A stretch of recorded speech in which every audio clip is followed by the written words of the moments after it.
परम पिता परमात्मा पूर्ण ब्रह्म सर्व सृष्टि रचनहार कबीर भगवान ने हम सभी प्राणियों के ऊपर एक विशेष कृपा की है। उन्होंने स्वयं आकर के हमें ये ज्ञान कराया है कि हम क्यों जन्म रहे हैं, क्यों मर रहे हैं। जिस संपत्ति और जिस संतान को हम सुरक्षित रखने के लिए दिन रात प्रयत्नशील रहते हैं और हमारी आंखों के सामने ये सब नष्ट हो जाता है, ये क्या कहानी है। पुण्यात्माओं, हमें कोई ये ज्ञान देने वाला नहीं था, जिस कारण से हमें इसका कोई विकल्प दिखाई नहीं दिया। हमने ये एक फाइनल मान लिया, जन्म और मृत्यु होगी, बच्चे होंगे, इनकी परवरिश कर दें, इनका विवाह कर दें, इनको रोजगार मिल जाए, इनको संतान हो जाए, फिर हम बेशक मर जाएं, ये और भी तो मर ही रहे। और हम संतान की इच्छा किस लिए करते हैं कि हमारा वंश चले, मेरा नाम चले। तो परमात्मा ने आके बताया है कि जिस वंश की आशा में आप संतानों उत्पत्ति करते हैं या जिनको संतान नहीं होती, वो इतना बेसब्रा हो जाता है किसी भी प्रकार परमात्मा एक संतान दे। वो भगवान भी बाद में मांगता है, पहले भगवान से संतान ही मांगता है। तो परमात्मा हमें याद दिलाते हैं कि कुछ तुम पीछे और कुछ भविष्य में झांको, आप केवल वर्तमान में ही सीमित हो गए हो। यदि हम अपने भूत में झांकते हैं, बैक में देखते हैं, तो क्या बताते हैं परमात्मा ने स्वयं आकर अपनी प्यारी आत्मा गरीबदास जी को ज्ञान दिया है। उन्होंने क्या बताया है, भाई आगे गए ना बावड़े, आगे यानी जो पहले जा चुके हैं, आगे गए ना बावड़े, ये रहते भी सब जाही, बिन साहिब की बंदगी कहीं ठोर ठिकाना नहीं। हमारे दादे परदादे चले गए, उनका कहीं नामो निशान नहीं। अब वो ना जाने किस प्राणी के शरीर में दुख पा रहे होंगे, और वो ये आशा किए बैठे थे मेरा कुल चले। उनका कुल भी चल गया, उनको क्या मिला, और उनसे पहले का कुल कहाँ गया जो सारा मर चुका है, नामो निशान नहीं उनका। तो यहां परमात्मा बताते हैं हमें समझाने के लिए, क्या मांगो कुछ थिर न रहाई, ये देखत नैन चला जग जाई, 1 लख पूत 1.25 लाख नाती, उस रावण के दीवान बाती। आप एक संतान प्राप्त करके यदि बधाई बांट भी लोगे 2 दिन, परमात्मा कहते हैं रावण के तो 1 लाख थे, 1 लाख पुत्र थे, और आज उसके कोई दीपक लगाने वाला शेष नहीं, उसका नामो निशान, कुल भी समाप्त, रावण भी अंत, और राज भी गया। तो हमें परमात्मा ये याद दिलाना चाहते हैं, ये तो आपको याद दिलाए कि पहले यानी पीछे जो कुछ हो चुका है उसकी ये दशा है। वर्तमान में आप देख ही रहे हो, यहाँ कोई प्राणी सुखी नहीं, और सभी की आशा इच्छा होती है मैं करोड़पति बनूं, घना धनी हो जाऊं, बढ़िया कोठी बनाऊं, एक कार ले लूं, जग में मेरी इज्जत हो। क्योंकि हमने इतनी ही पढ़ाई पढ़ रखी अभी तक, तो परमात्मा कहते हैं ये सब कुछ भी हो गया। ऐसे बहुत हैं जिनके पास कोठियाँ हैं, उनके पिछले पुण्य संस्कार से बड़ी बड़ी कारें हैं, उनके पास संपत्ति भी बहुत है, और आप देख भी रहे हैं कि एक पल में ना जाने किसकी मृत्यु हो जाती है। बड़े बड़े सेठ अपने ही हेलीकॉप्टर के अंदर मृत्यु को प्राप्त हो जाते हैं दुर्घटनाग्रस्त हो जाने से। आगे क्या होगा, आगे के लिए परमात्मा सतर्क करते हैं। फिर पीछे तू पशुआ की जय गद्दा बैल बनाई, और ये 56 भोग कहाँ मन बोरे, कहीं कुर्डी चरने जाई। अब ये हमारा अब ना विश्वास हो रहा, क्योंकि सारी सुविधा है और मन में ऐसी चाबी भर रखी इस काल भगवान ने, वो काम करना है, वो करना है, वो रह गया है, ऐसा वो करूँगा चलो। तो ये भी काल की ही प्रेरणा, और काल ने आपको विवश कर रखा है। इतने काम आपके जिम्मे लगा दिए, और वो किस कारण से? एक पेट के लिए, एक निर्वाह के लिए, इस शरीर को सुरक्षित रखने के लिए। मकान बनाना है, कपड़े पहनने हैं, खाना खाना है, ये सारा इस शरीर की सुरक्षा के लिए है कि वो ठीक ठाक बना रहे। और इसका कोई भरोसा नहीं है कब बिजली गिर जाए और किस कारण से अंत हो जाए। तो यहाँ परमात्मा कहते हैं कबीर ये तन जाएगा, सके तो ठहर ला, एक सेवा कर सतगुरु की और गोविंद के गुण गा। के शरीर तो एक दिन तुम्हारा जाएगा, और तेरा संस्कार जितना भी मनुष्य जीवन का उसके आते ही तुरंत नष्ट हो जाएगा, चाहे तेरा कितना काम शेष हो। उस समय नहीं देखा जाएगा कि तेरा लड़का विवाह नहीं हुआ है, लड़की ब्याणी रहेगी, ये नहीं देखेगा। एक भक्त बता रहा था कि मेरे मामा जी का 5-6 लड़कियां थी, और हमारे समाज में लड़कियों को एक अपने ऊपर अपने आप गलत परंपराएं बनाकर हमने अभिशाप मान लिया। उनके दहेज में पता नहीं के खर्चे करने पड़ते हैं, जिस कारण से वो कहता मेरी मामी बात नौतन गई थी, 3 लड़कियों का विवाह इकट्ठा रख रखा था। जिसके घनी बेटियां हों तो इन्होंने सोचा एक के बार में सारा खर्चा हो जाए, ठीक ठाक निपट जाए। अब जिसकी 3 बेटियों का विवाह हो उसके दिमाग में कितना बर्डन होता है, वो चल कहीं रहा होता, सोच कहीं रही होती है। इसी प्रकार वो बस स्टैंड पर खड़ी थी और ध्यान यही था, उसको ऐसे लाऊंगी, उसको ऐसे करूंगी, वहाँ से पैसे मिलेंगे।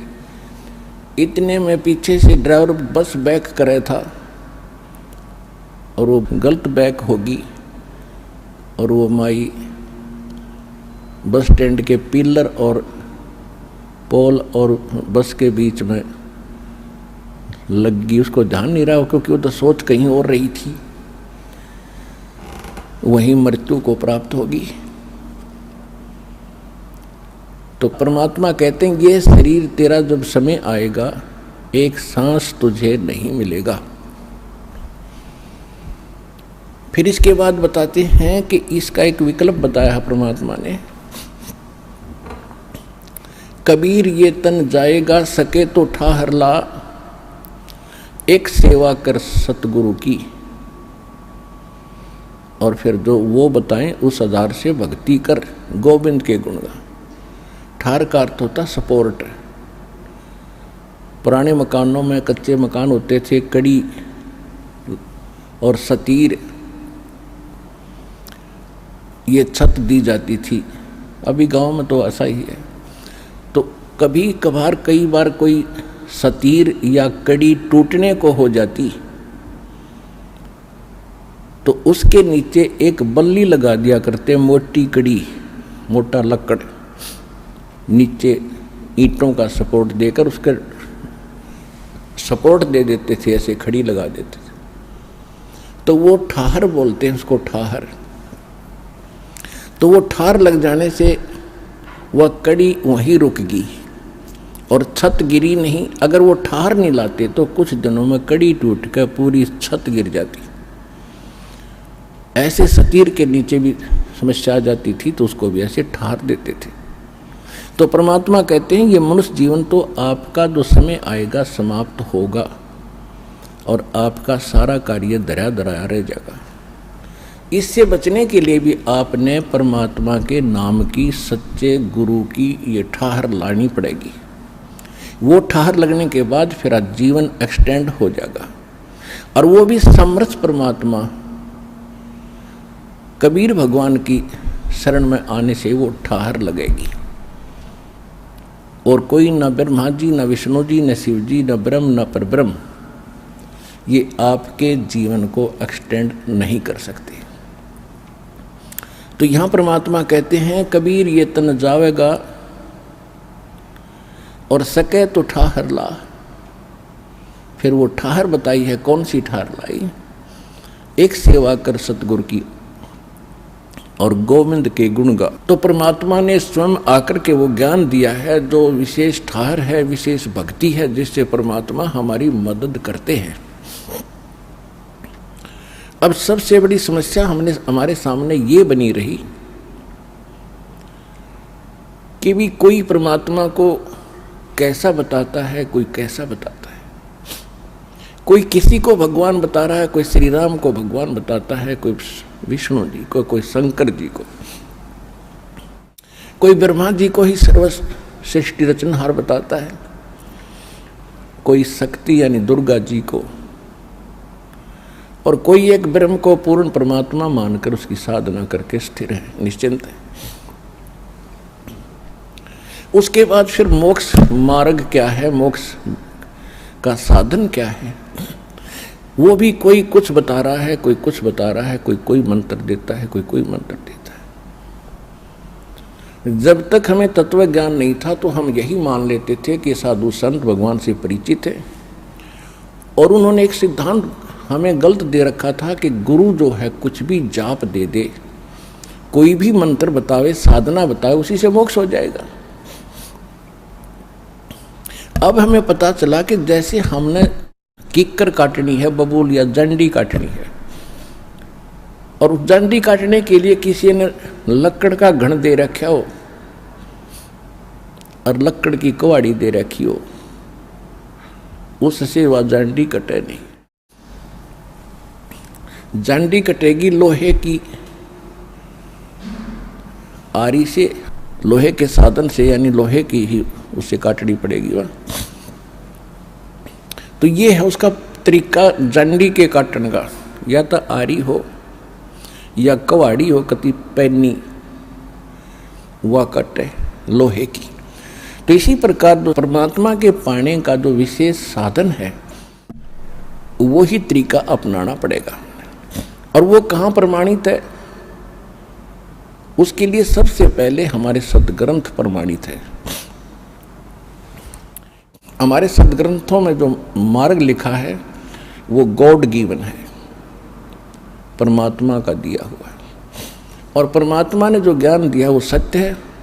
बाकी अन्य जीव की ऋषि जो हैं, ऋषि हैं, ब्रह्मा विष्णु महेश हैं, ये जीव संज्ञा के अंदर है। तो इनका जो अनुभव है, यदि भगवान के उस दिए हुए ज्ञान से नहीं मेल खाता है तो वो ज्ञान व्यर्थ है, वो सही नहीं है। अब सबसे पहले हमें ये निर्णय करना पड़ेगा कि वो भगवान के दिए हुए सदग्रंथ कौन से हैं। अब सबसे पहले एक नंबर का ग्रंथ है सूक्ष्म वेद, जिसको सवसम वेद भी कहते हैं, जिसको तत्व ज्ञान भी कहते हैं। वो तो है ऑल इन वन, यानी उसमें तो कंप्लीट स्पिरिचुअल नॉलेज है। लेकिन सूक्ष्म वेद आपने सुना नहीं और कभी देखा नहीं तो ये इस पर अविश्वास होता है। इसलिए हमने सबसे पहले उन सदग्रंथों से ही प्रमाणित करना पड़ता है जिनको आप आज तक सत्य मानते रहे। सूक्ष्म वेद के बाद हैं 4 वेद, यजुर्वेद, ऋग्वेद, सामवेद और अथर्ववेद। इन्हीं चारों वेदों का निष्कर्ष श्रीमद् भगवत गीता, ये है गॉड गिवन स्पिरिचुअल नॉलेज। और ये किसने ज्ञान दिया था? ये पूर्ण परमात्मा ने, सत्य पुरुष ने, अमर पुरुष ने जब ये सृष्टि काल की रची थी, उसी समय परमात्मा ने अपने सतलोक से इस काल के कंप्यूटर में, ब्रह्म के सरपुरुष के अंतःकरण में ये कंप्लीट स्पिरिचुअल नॉलेज, ये सूक्ष्म वेद फीड कर दिया था, फैक्स कर दिया था, उसका निर्धारित समय रख दिया था। उसके बाद ये सृष्टि रची गई। ब्रह्मा विष्णु शिव जी का जन्म हो चुका था। तो उस समय उधर से काल के शरीर से श्वासों के माध्यम से, इस सरपुरुष के श्वासों के द्वारा ये चारों वेद बाहर प्रकट हो गए। अपने आत्माओं, आज से 50 वर्ष पहले ये बातें चलती थी तो विश्वसनीय थी कि ये कैसे हो सकता, अब योग इतने मोटे कागज अंदर से एक सांस के द्वारा बाहर कैसे आ गए, और वहाँ सतलोक से यहाँ कैसे आ गए। तो अब परमात्मा ने पहले आपको ऐसी साइंस दी, और जो साइंस आपकी भौतिक साइंस है, परमात्मा की साइंस इससे भी कई गुना सूक्ष्म और एक्यूरेट है, एफिशिएंट है। जैसे ही आप कहीं से भी, अब जैसे आजकल तो बहुत सिस्टम हो गए, पूरे के पूरे ग्रंथ कंप्यूटर में डाउनलोड कर देते हैं 1000 किलोमीटर दूर, एक वायर के माध्यम से, पतली सी वायर के माध्यम से, और वायरलेस सिस्टम ही हो गया, वहाँ पहुँच जाते हैं, हवा में पहुँच जाते हैं, हवा से फिर वहाँ आकर दूसरे के कंप्यूटर में डाउनलोड कर लो, नो के नो प्रिंट हो जाते हैं। ठीक इसी प्रकार परमात्मा की जो आध्यात्मिक साइंस है, इस भौतिक साइंस से असंख्य गुना ज़्यादा शक्तिशाली और एफिशिएंट है। तो वो चारों, ये कंप्लीट स्पिरिचुअल नॉलेज बाहर आकर के और बहुत सुंदर पेपर के ऊपर प्रिंट हो गया। और वो ऐसा पेपर, ऐसी इंक समुद्र में भी वो खराब नहीं हो रही थी। जब उसने निकाल कर देखा उन कंप्लीट स्पिरिचुअल नॉलेज को, उसके अंदर काल ने देखा कि इसमें तो सारी पोल खोल रखी है मेरी, और पूर्ण परमात्मा की जानकारी दे रखी है। यदि इन प्राणियों को उस परमेश्वर का ज्ञान हो गया, ये सभी भाग जाएंगे। इसने हमारे को मूर्ख बना के, अज्ञानी बना के और विवश करके हमारे को रोक रखा है अपने खाने के लिए। पुण्यात्माओं, आपको अध्यात्म मार्ग का कैक है भी पता नहीं पूरे विश्व को। या तो परमात्मा को मालूम है, या उसके बाद उनसे परिचित उन महापुरुषों को ज्ञान था, उन्होंने अपनी अमृतवाणी में लिखा भी, लेकिन उनकी भी हमने बात मानी नहीं।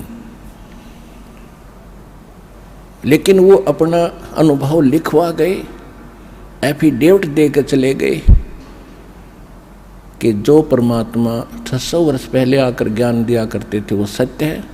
उन्होंने भगवान को आँखों से देखा था, उनसे ज्ञान प्राप्त हुआ, वही ज्ञान उन्होंने अपनी अमृतवाणी में लिखा।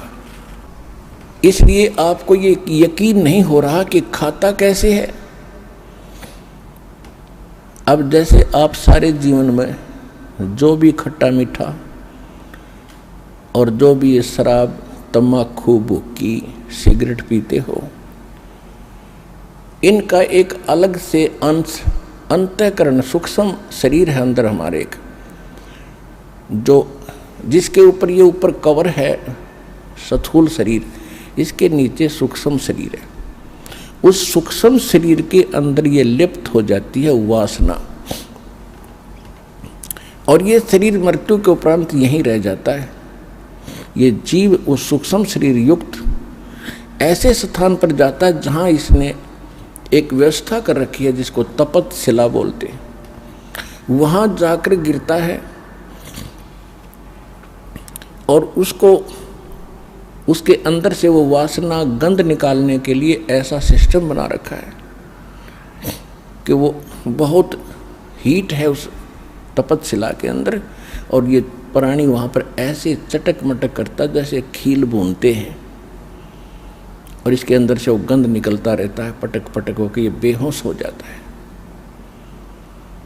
और जिसके अंदर ज़्यादा वासनाएं होती हैं, ज़्यादा जिसने शराब पी रखी, तंबाकू पी रखा हो या और बकवाद कर रखी है, तो वो ज़्यादा समय तक तपतशिला पर दुख पाते हैं, उनमें ज़्यादा मटेरियल होता है काल का। उसके बाद फिर वहाँ से उनको फेंक दिया जाता है अपने कर्मानुसार। वो कहीं जाओ, कोई गधा बनो, कुत्ता बनो, सुअर बनो, चाहे राजा बनो, चाहे देवता बनो, वो बाद की बातें हैं। अब जैसे बादाम ऊपर से खाने का नहीं है, उसके अंदर गिरी है। जिसने कभी सिस्टम देखा ना हो तो कोई कहे ये बादाम है, बहुत अच्छा है, तो अनजान व्यक्ति ये सोचेगा तो दांत भी ना गटते, इसने खावा कैसे। उसके फोड़ने के बाद पता चलता उसके अंदर खाने की वस्तु कोई और है। ठीक इसी प्रकार इस काल ने आप जी को यहाँ धोखा देकर रुका हुआ है। जैसे कसाई बकरे पालता है, परमात्मा ने आकर अपनी प्यारी आत्मा धर्मदास जी को बताया, और वही ज्ञान अन्य महापुरुषों को दिया और गरीबदास जी को बताया कि जैसे कसाई बकरे पालता है, उनके लिए सब सुविधा देता है, उनके लिए एक चरागाह बनाता है, शेड डालता है, झोंपड़ी, चारों तरफ हिंसक प्राणियों से, पशुओं से बचाने के लिए बाड़ करता है, अंदर ही तालाब बनाता है और 2-3 पाली रख देता है उनको संभालने के लिए। तो वो भोले प्राणी, भोले बकरे बकरियां नरमादा छोड़ देता है, वो बच्चे पैदा करते हैं, उनमें कितनी ममता जितनी आप और हम की अपने परिवार के अंदर है। और उनमें आपस में भी कोई बकरा बकरी किसी के बच्चे को कोई सिर मार देता है तो फिर उसके साथ लड़ने मरने को तैयार हो जाते हैं। यानी उस बच्चे के माता पिता कि तुमने मेरे बच्चे को क्यों मारा। तो वही वृत्ति जो हमारे अंदर है, वही पशु बने हैं, उनमें जोंकी तो वही है। आपस में हम लड़ते रहते हैं और हम सभी आहार काल के हैं। तो दूसरे में वो बकरे सोचते हैं कि ये हमारा मालिक कितना रहम है, इसके अंदर कितना दयालु है और कितना मेहरबान है, हमारे लिए कितनी सुविधा दे रखी है। और उस समय वो भूल जाते हैं जब उनको वो शाम को कान पकड़ पकड़ कर ले जाता है। उस समय वो नहीं देखता किसका बेटा है, कौन किसकी बेटी है, कौन किसकी मार, कौन किसका बाप है। एक तरफ से मोटे मोटे छांट के और कड़च करवा देता है। पुण्यात्माओं, कुछ दिन में आपका यह बात कति हृदय में जम जाएगी कि हमारा यहाँ उद्देश्य क्या है जीने का। हम किस लिए पैर पीट रहे हैं, एक सेकंड का कोई विश्वास नहीं कब बिजली गिर जाए। और फिर हम छोटी छोटी बातों पर एक दूसरे के साथ झगड़ा करते हैं। हम पहले ही दुखी है, जब हमें ज्ञान होगा कि हम सारे दुखी यहाँ पर, और फिर दुखी को दुखी हम करें। हम कितने नीच हैं, कितने निकम्मे आदमी हैं। हम स्वयं एक काल के जाल में, कसाई के बाड़े में हैं, और फिर भी हम एक दूसरे साथ लड़ रहे हैं। हमें तो अपनी जीवन की रक्षा की भीख मांगनी चाहिए परम पिता समर्थ से। हे भगवान, किसी प्रकार इस कसाई के बाड़े तक निकाल दो, इस कसाई के घेरे तक हमें छुड़वाओ दाता। परमात्मा ने अब समय धर दिया था कसाई के बाड़े को तोड़ने का। अब ये समय है, कसाई का बाड़ा तोड़ दिया और जिस पर निकला जाओ निकल जाओ।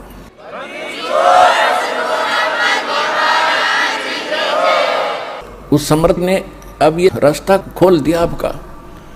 और अब भी कोई आंख नीचे पड़ा रहेगा, उसके साथ बेवकूफ और मूर्ख नीचे राष्ट्रपति बन रहा हो किसी देश का।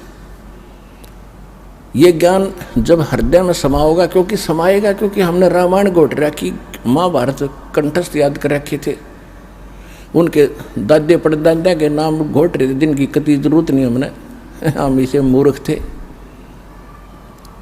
अब हमने अपने कुल को याद करना पड़ेगा।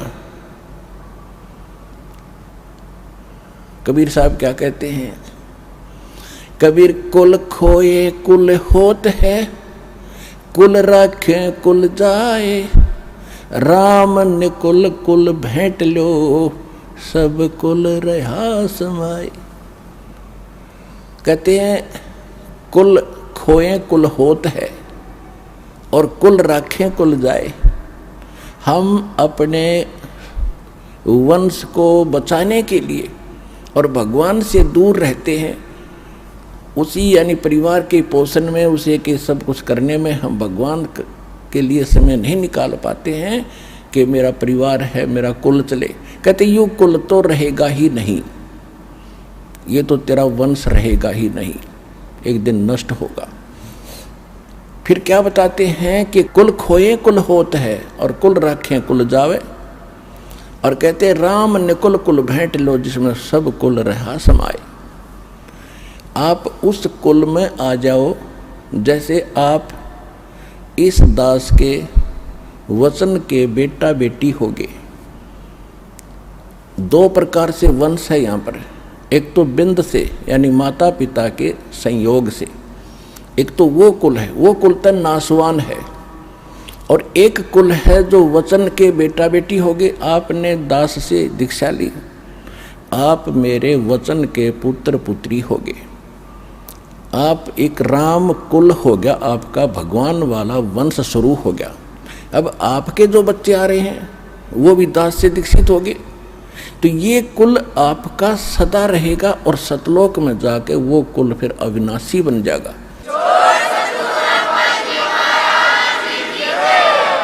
तो यहाँ परमात्मा कहते हैं कुल खोए कुल होत है, यानी उस कुल को भूलांगे और भगवान की तरफ हम समर्पित होंगे, और कुल रखे कुल जाए, और राम निकुल कुल भेंट ले, जिसमें सब कुल रहा समाए। तो परमात्मा हमें याद दिलाते हैं कि तुम इस काल के जाल में फंस के, अज्ञान काल ने तो अज्ञान भरवा रखा पूरे विश्व में। अब इस काल के बाड़े को कैसे तोड़ा जाएगा? अभी तो इस बाड़े से को तोड़ा है, लेकिन और भी शेष जितना स्थान है, जैसे पृथ्वी पर तोड़ दिया तो स्वर्ग इसी का है। आपने पुण्य अच्छे कर रखे स्वर्ग में, वो भी एक इसी कसाई का ही बाड़ा है, वो भी एक जेल है। मूर्ख बनाकर वहाँ रखता है। आपके पुण्यों को खुद किसी में 10%, किसी में 20% आप पर टैक्स लेता आपके पुण्यों से, तब ये अपना गुजारा चला रहा है यहाँ पर 21 ब्रह्मांड को। और जब आपके वहाँ पुण्य खत्म हो जाते हैं, नीचे पटक देता है, फिर कमाओ। तो परमात्मा ने आके इसका सारा इंद्रजाल समझाया है और फिर हमें बताया है। अब ये विश्वास करने के लिए कि हम कैसे विश्वास करें कि जो भक्ति हम कर रहे हैं ये श्रेष्ठ है, या हमें जो ज्ञान प्राप्त है ये सबसे उत्तम है। तो इसके लिए दास ने बताया कि सबसे पहले आपको अपने सद्ग्रंथों पर विश्वास करना होगा, और सद्ग्रंथ बता दिए हैं सूक्ष्म वेद, चारों वेद, श्रीमद् भगवद गीता।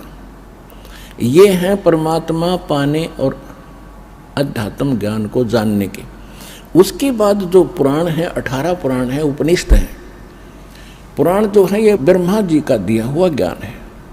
ब्रह्मा जी से दक्ष आदि ऋषियों को प्राप्त हुआ, उन्होंने फिर अपने वंशज ऋषियों को बताया। उन्होंने कुछ ब्रह्मा से सुना हुआ ज्ञान, कुछ अपना अनुभव मिलाकर ये 18 पुराण ऋषियों ने अलग अलग बना दी।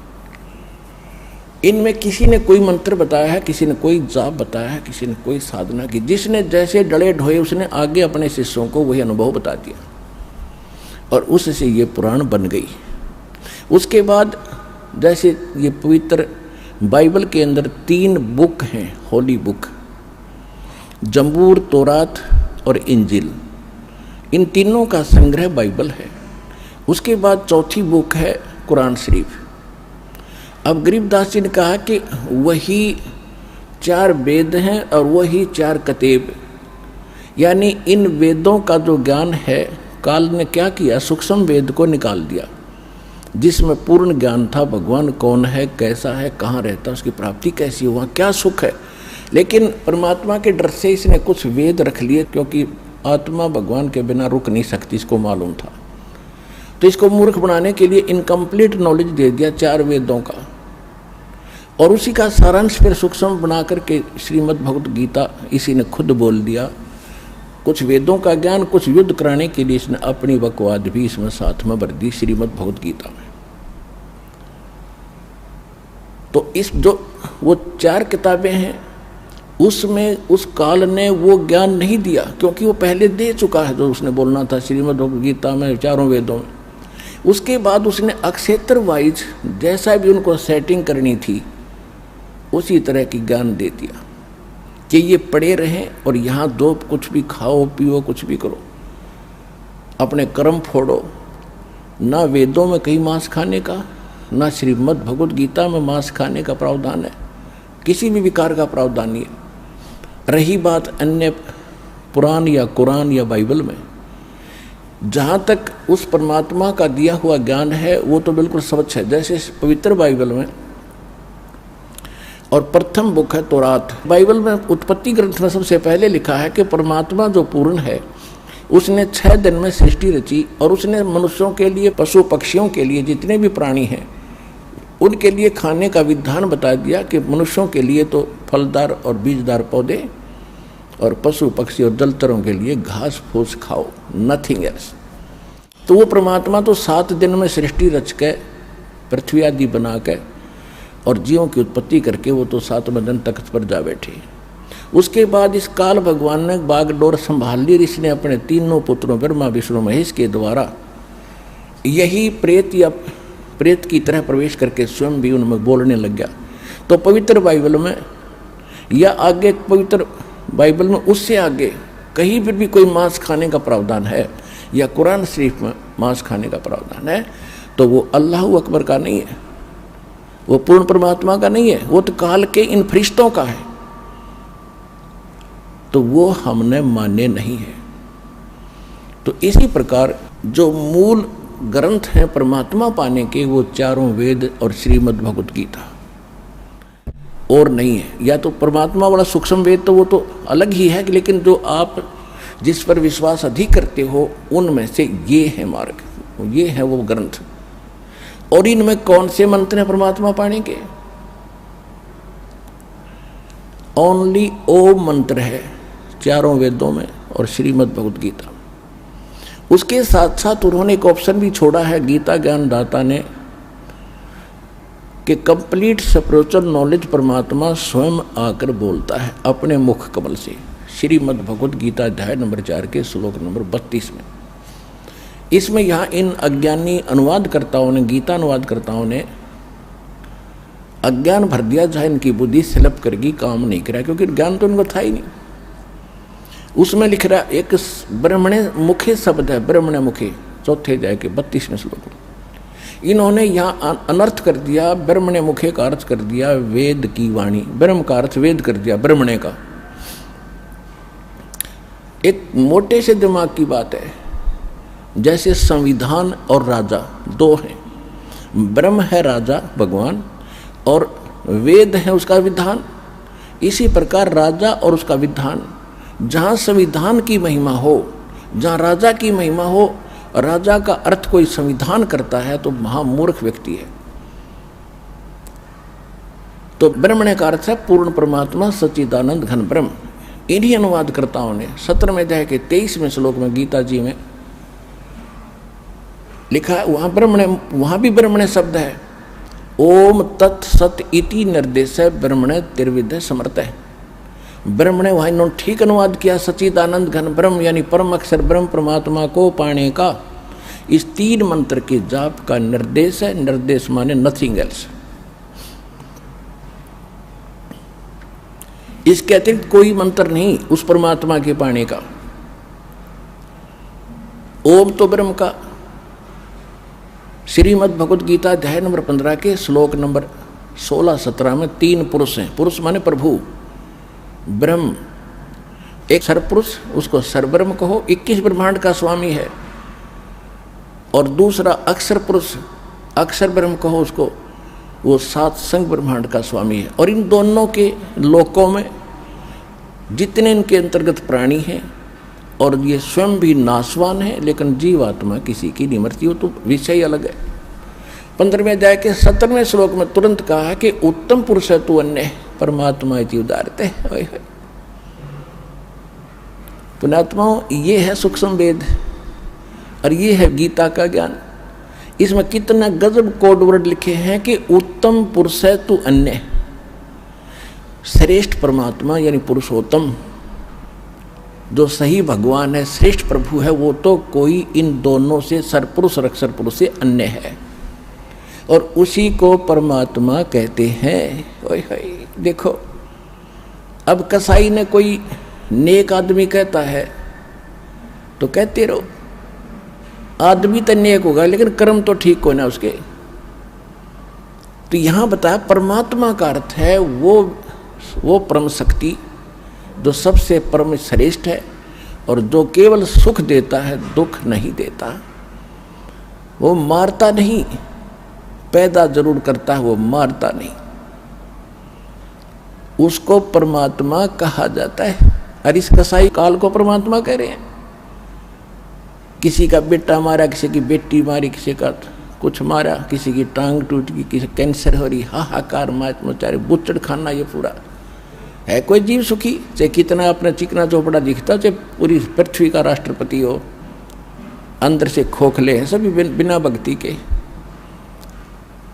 तो परमात्मा ने हमें दृढ़ करना चाहा है कि तुम किस लोक में पड़े हो। अब क्या बताते हैं कि परमात्मा इति उदारते, उसको भगवान कहा जाता है। ओए होए, उसको परमात्मा कहते हैं। यह लोक धर्म अविषय विवर्ती अवेश्वर है, जो तीनों लोकों में प्रवेश करके सबका धारण पोषण करता, वास्तव में वो है अविनाशी परमात्मा। अब यहाँ कुछ भले आदमी जो हठ धर्मी हैं, जो छोटी मोटी कोई संस्था चला रहे हैं या कोई गुरु पद प्राप्त हैं, वो क्या मूर्ख बनाते हैं अपने शिष्यों को कि रामपाल 15वें अध्याय के 18वें अध्याय का जिक्र क्यों नहीं करता। उसमें ये गीता ज्ञान दाता कहता कि मैं पुरुषोत्तम हूँ। उनकी अकल तो पत्थर तो पड़े हुए हैं पहले से ही। वो चाहते हैं कि शिक्षित लोगों को भी मूर्ख बनाएं, लेकिन अब वो समय जा लिया है। अब मूर्ख नहीं बनेंगे हम। अब सुनो 15वें अध्याय के 18वें श्लोक में क्या कहा है। अब जो उसने बताना था वो बता दिया कि श्रेष्ठ परमात्मा पुरुषोत्तम तो कोई और है। 18वें अध्याय के 62वें श्लोक में भी कहता कि अर्जुन तू सर्वभाव से उस परमेश्वर की शरण में जा, उसी की कृपा से तू परम शांति को, सनातन परम धाम को प्राप्त होगा। अब 15वें अध्याय के 18वें श्लोक में जो वो कहता है कि मैं लोक वेद के आधार से, लोक वेद होता है सुनी सुनाई बातें, दंत कथा। जैसे हम लोक वेद सुन रखे थे कि ब्रह्मा विष्णु महेश का कोई माता पिता नहीं, और विष्णु जी सर्वेश्वर हैं, शंकर भगवान मृत्युंजय कालज्ञ सर्वेश्वर, सर्व सृष्टि के रचनेहार है, सबके पालन पोषण करने वाले, ये अजर व अमर है, इनका कभी नाश नहीं होता। ये था लोकवेद। और ये लोकवेद पूरे हिंदुस्तान के अंदर हिंदू धर्म के करोड़ों भक्तों ने सत्य मान लिया था। अब इसका वास्तविकता का पता चला, ये नासवान, इनकी जन्म मृत्यु होती है, इनके माता पिता हैं। ये है यथार्थ ज्ञान, और वो था लोकवेद। तो ये गीता ज्ञानदाता 15वें अध्याय के 18वें श्लोक में कहता है कि मैं तो लोक वेद के आधार से पुरुषोत्तम प्रसिद्ध हूँ। किस लिए? क्योंकि मेरे अंतर्गत जितने प्राणी हैं मैं इनसे तगड़ा हूँ, इनसे श्रेष्ठ हूँ, ये मेरे कंट्रोल में। बस इतना प्रभु है, ये इतना पुरुषोत्तम है। 21 ब्रह्मांड में जितने प्राणी इनसे ताकतवर है, ये 1000 कला का भगवान है। और ब्रह्मा विष्णु महेश ये 16 कला के भगवान हैं। इनसे ये सोच लो कि ये 16 हॉर्स पावर की मोटर है, वो 1000 हॉर्स पावर का। और कबीर साहब तो थर्मल प्लांट है, पावर का अंत नहीं उसका।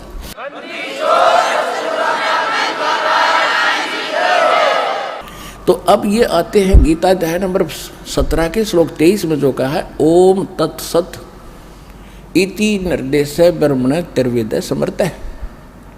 यहाँ इन्होंने ब्रह्मण का अर्थ सही कर दिया, सच्चिदानंद घन ब्रह्म, यानी उस परम अक्षर ब्रह्म को पाने का केवल ओम तत्सत यही एक 3 मंत्र का प्रावधान है, निर्देश है और कोई नहीं।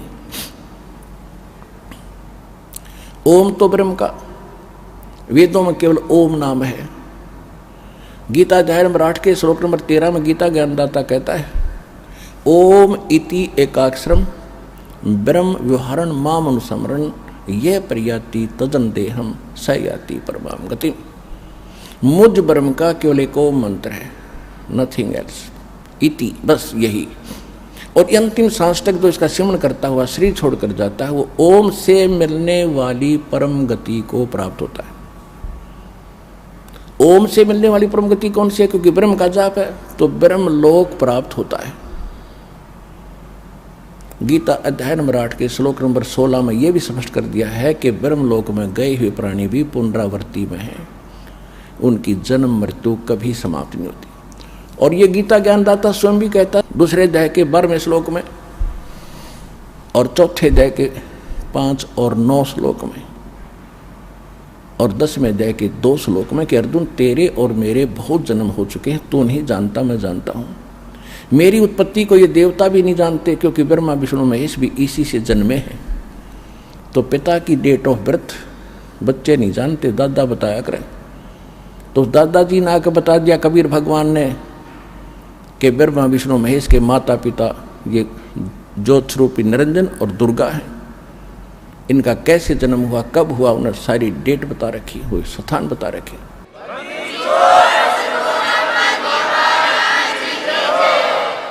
तो इसे सिद्ध हो गया कि ये ठीक कहता है कि ब्रह्म की साधना करने वाला ओम के जाप से ब्रह्मलोक जाता है। ब्रह्मलोक में गए हुए प्राणी भी जन्म मृत्यु माते और ये भी जन्म मृत्यु के अंदर है। जिसको हम इष्ट मानकर पूज रहे हैं उसकी जन्म मृत्यु होती है, तो हम कैसे बचेंगे, हमें कैसे वो स्थान मिलेगा? कौन सा? 15वें अध्याय के 4 श्लोक में कहा है कि तत्वदर्शी संत की प्राप्ति के उपरांत परमेश्वर के उस परम पद की खोज करनी चाहिए जहां जाने के बाद साधक फिर लौटकर कभी संसार में नहीं आते। और वो परमात्मा वो है जिसने सब ब्रह्मांडों की रचना की है। वहां गीता ज्ञानदाता कहता है मेरी भक्ति भी त्याग दे, केवल उसकी भक्ति कर। अब जो प्रसंग चल रहा है कि गीता अध्याय नंबर 4 के श्लोक नंबर 32 में गीता ज्ञानदाता कहता है कि परमात्मा यानी सच्चिदानंद घन ब्रह्म वो स्वयं अपने मुख कमल से यहाँ प्रकट होकर अपने मुख कमल से जो ज्ञान देता है वो तत्व ज्ञान है और उसमें कंप्लीट सप्रोचर नॉलेज है। उसमें यज्ञों की यानी धार्मिक अनुष्ठानों की जानकारी विस्तार के साथ कही गई है और उसके जानने के बाद फिर तो सभी कर्मों से मुक्त हो जाएगा। चौथे अध्याय के 34वें श्लोक में यह भी स्पष्ट कर दिया है कि वो ज्ञान तू तत्वदर्शी संतों के पास जाकर समझ, उनको दंडवत प्रणाम कर, कपट छोड़कर प्रसन्न कर, तब वो तत्वदर्शी संत तुझे परमात्म तत्व का तत्व ज्ञान बताएंगे। गीता अध्याय नंबर 15 के श्लोक नंबर 1 में तत्वदर्शी संत की पहचान भी बता दी है कि तत्वदर्शी संत वो होगा जो उल्टे लटके संसार रूपी वृक्ष के सभी पार्ट्स को, सभी विभागों को भिन्न भिन्न बताओगा। और ये परमात्मा ने स्वयं 600 वर्ष पहले अपने मुख कमल से बोलकर उस तत्व ज्ञान में बता ही रखा है। अक्षर पुरुष एक पेड़ है, निरंजन कहो सरपुरुष कहो, निरंजन हुआ की डारे, ये तीनों देवा शाखा हैं भाई पात रूप संसारी। ये हो तत्व ज्ञान जो परमेश्वर कबीर देव ने, कबीर साहब ने, उस धानक दुल्हे ने, जिसको हम धानक और दुल्हा कह के एक शुद्र मान के कवि की संज्ञा, कवि की उपमा दे करके हमने उसकी हिस्ट्री बंद कर रखी थी। वो लाल है, वो पूर्ण परमात्मा है। आज हम उसको पहचानने योग्य हो गए। उसने 600 वर्ष पहले कहा था अक्षर पुरुष एक पेड़ है जो जमीन से बाहर दिखाई देता है, उस वृक्ष का तना उसको वो समझो अक्षर पुरुष है। उसके फिर मोटी डार निकले एक, वो सर पुरुष यानी ज्योति निरंजन समझो, और उसके 3 शाखा ब्रह्मा विष्णु महेश, रजगुण ब्रह्मा, सतगुण विष्णु, उत्तम गुण शिव जी, ये 3 शाखा है। उसके आगे जो पत्ते लगे हुए वो आप जी हैं, हम है, संसार है। अब फिर जड़ कौन है उस वृक्ष की, उस जड़ को बताने के लिए दास भेजा वो परम अक्षर ब्रह्म है, वो कबीर साहब है। अनंत कोट ब्रह्मांड का एक रति नहीं भारे, सतगुरु पुरुष कबीर हैं ये कुल के सृजनहारे। गरीबदास साहिब जी ने परमात्मा के ज्ञान को समझा, परमात्मा को जाना, उसके बाद उन्होंने बताया। अब जो प्रसंग चल रहा है कि ये कौन से मंत्र हैं जिनसे मोक्ष होगा, कौन से मंत्र हैं, कौन सी साधना जिनसे मोक्ष होगा। तो पहले तो आप जी को उन सदग्रंथों से प्रमाणित करूंगा कि जिनको आप सत्य मानते रहे। वेद और गीता ये गॉड गिवन स्पिरिचुअल नॉलेज है। रही पुराण या कोई उपनिषद है, ये उपनिषद ऋषि महर्षि साधकों के अपने अनुभव है। और जो वेदों और गीता से उनकी साधना नहीं मिलती है तो उनका आगे लिखा अनुभव भी बकवाद समझ लेना। वो जिनका बीज ही नहीं मिलता, जैसे कोई कहता मैं आम का पेड़ बो रखा है मैंने, और आम की सुनी सुनाई महिमा भी बताता, उसके फल बड़े मीठे हैं, तो बीज बताता है, दिखाता ये बीज है, तो वो बीज है बबूल का, पहचान लिया हमने। क्योंकि उनकी साधना जो थी वो तुलना करनी है वेदों और सूक्ष्म वेद से और उन महापुरुषों से जिन्होंने परमात्मा पाया, परमात्मा ने सीधा आकर उनको सीधा ज्ञान दिया। उन्होंने कौन सी साधना की, वो उनका बीज मंत्र है। यदि उनका बीज ही नहीं मेल खाता तो उनकी जो अनुभव है आगे लिखा वो भी बकवाद पावेगी। तो बीज से पेड़ बनना है। बीज मंत्र कौन से हैं जो हमारे वेदों और सूक्ष्म वेद में लिखा हुआ, जिन महापुरुषों को भगवान स्वयं आकर मिले, उनको सतलोक दिखाया, उनको फिर वो विधि बताई अपने मुख कमल से, उस तत्व ज्ञान से उन्होंने जो साधना की और फिर उनको परमात्मा मिले, उन्होंने अपना अनुभव लिख रखा। उन महापुरुषों की वाणी में जो उन्होंने साधना की वो फाइनल मंत्र है। वो महापुरुष कौन कौन से हैं, जैसे वेद भी बताते हैं वो परमात्मा सतलोक से चलकर आता है, जहाँ वो रहते हैं सह शरीर, वहाँ से सीधे गति करके आते, सह शरीर आते, सह शरीर चले जाते हैं और यहाँ अच्छी आत्माओं को मिलते हैं, उनको तत्व ज्ञान से परिचित करते हैं। एक कवि की तरह आचरण करते हुए वो घूमते फिरते रहते हैं और अपना ज्ञान लोकोक्तियों के माध्यम से, कविताओं के माध्यम से, दोहों के माध्यम से, चौपाइयों के माध्यम से, यानी पद्य भाग में बोलकर सुनाते हैं, जिस कारण से वे प्रसिद्ध कवियों में से भी एक उपाधि प्राप्त करते हैं। लेकिन वो कबीर देव, कबीर साहब स्वयं परमात्मा ही होते हैं। कहाँ लिखा है ये प्रमाण? ऋग्वेद मंडल नंबर 9 सूक्त 86 मंत्र 26 और 27 में, ऋग्वेद मंडल नंबर 9 सूक्त 82 मंत्र 1, 2, 3 में, ऋग्वेद मंडल नंबर 9 सूक्त 94 के मंत्र 1 में, ऋग्वेद मंडल नंबर 9 सूक्त 95 मंत्र 2 में, ऋग्वेद मंडल नंबर 9 सूक्त 96 के 16 से लेकर 20 में, ऋग्वेद मंडल नंबर 9 सूक्त 54 मंत्र 3 में, ऋग्वेद मंडल नंबर 9 सूक्त 20 मंत्र 1 में, ऋग्वेद मंडल नंबर 9 सूक्त 1 और मंत्र 8 और 9 में, और भी अनेक स्थानों पर। इन सब का सारांश जो दास ने अभी बताया था कि वो परमात्मा सतलोक में रहता है। वहाँ मानव सदृश शरीर है, राजा के समान उसको देखें तो राजा के समान उनकी छवि है, सिर पे मुकुट है, ऊपर छत्र है, सिंहासन पर विराजमान है। और वो परमात्मा अपने वहाँ उनका शरीर का जो नूर है, तेज है, बहुत ज़्यादा है। एक रोम यानी बाल में करोड़ सूर्य मिला दे, करोड़ चंद्रमा, तो भी फीके पड़े। अगर वो परमात्मा एज इट इज यहाँ आ जाए तो हमारी उल्लू की तरह ये चरम दृष्टि बंद हो जाएगी, जैसे उल्लू सूर्य नहीं देख सकता। इसलिए परमात्मा अपने शरीर को, अपनी बॉडी के प्रकाश को हल्का करके तब हमें यहाँ आकर मिलते हैं, अच्छी आत्माओं को मिलते हैं, उनको ज्ञान से परिचित कराते हैं। और वो परमात्मा ऊपर भूलोक के तीसरे पृष्ठ यानी तीसरे स्थान पर विराजमान है। सतलोक के 3 पोर्शन हैं। जैसे दिल्ली के अंदर एक तो ग्रामीण दिल्ली बाहर क्षेत्र है, फिर बाजार बजूर आ गया और बीच में फिर अपनी राजधानी है। ऐसे ही वह परमात्मा को ऐसे सतलोक में 3 पोर्शन है। तो इस जो परमात्मा लीला करते हैं इस तरह वो किस किस को मिले हैं?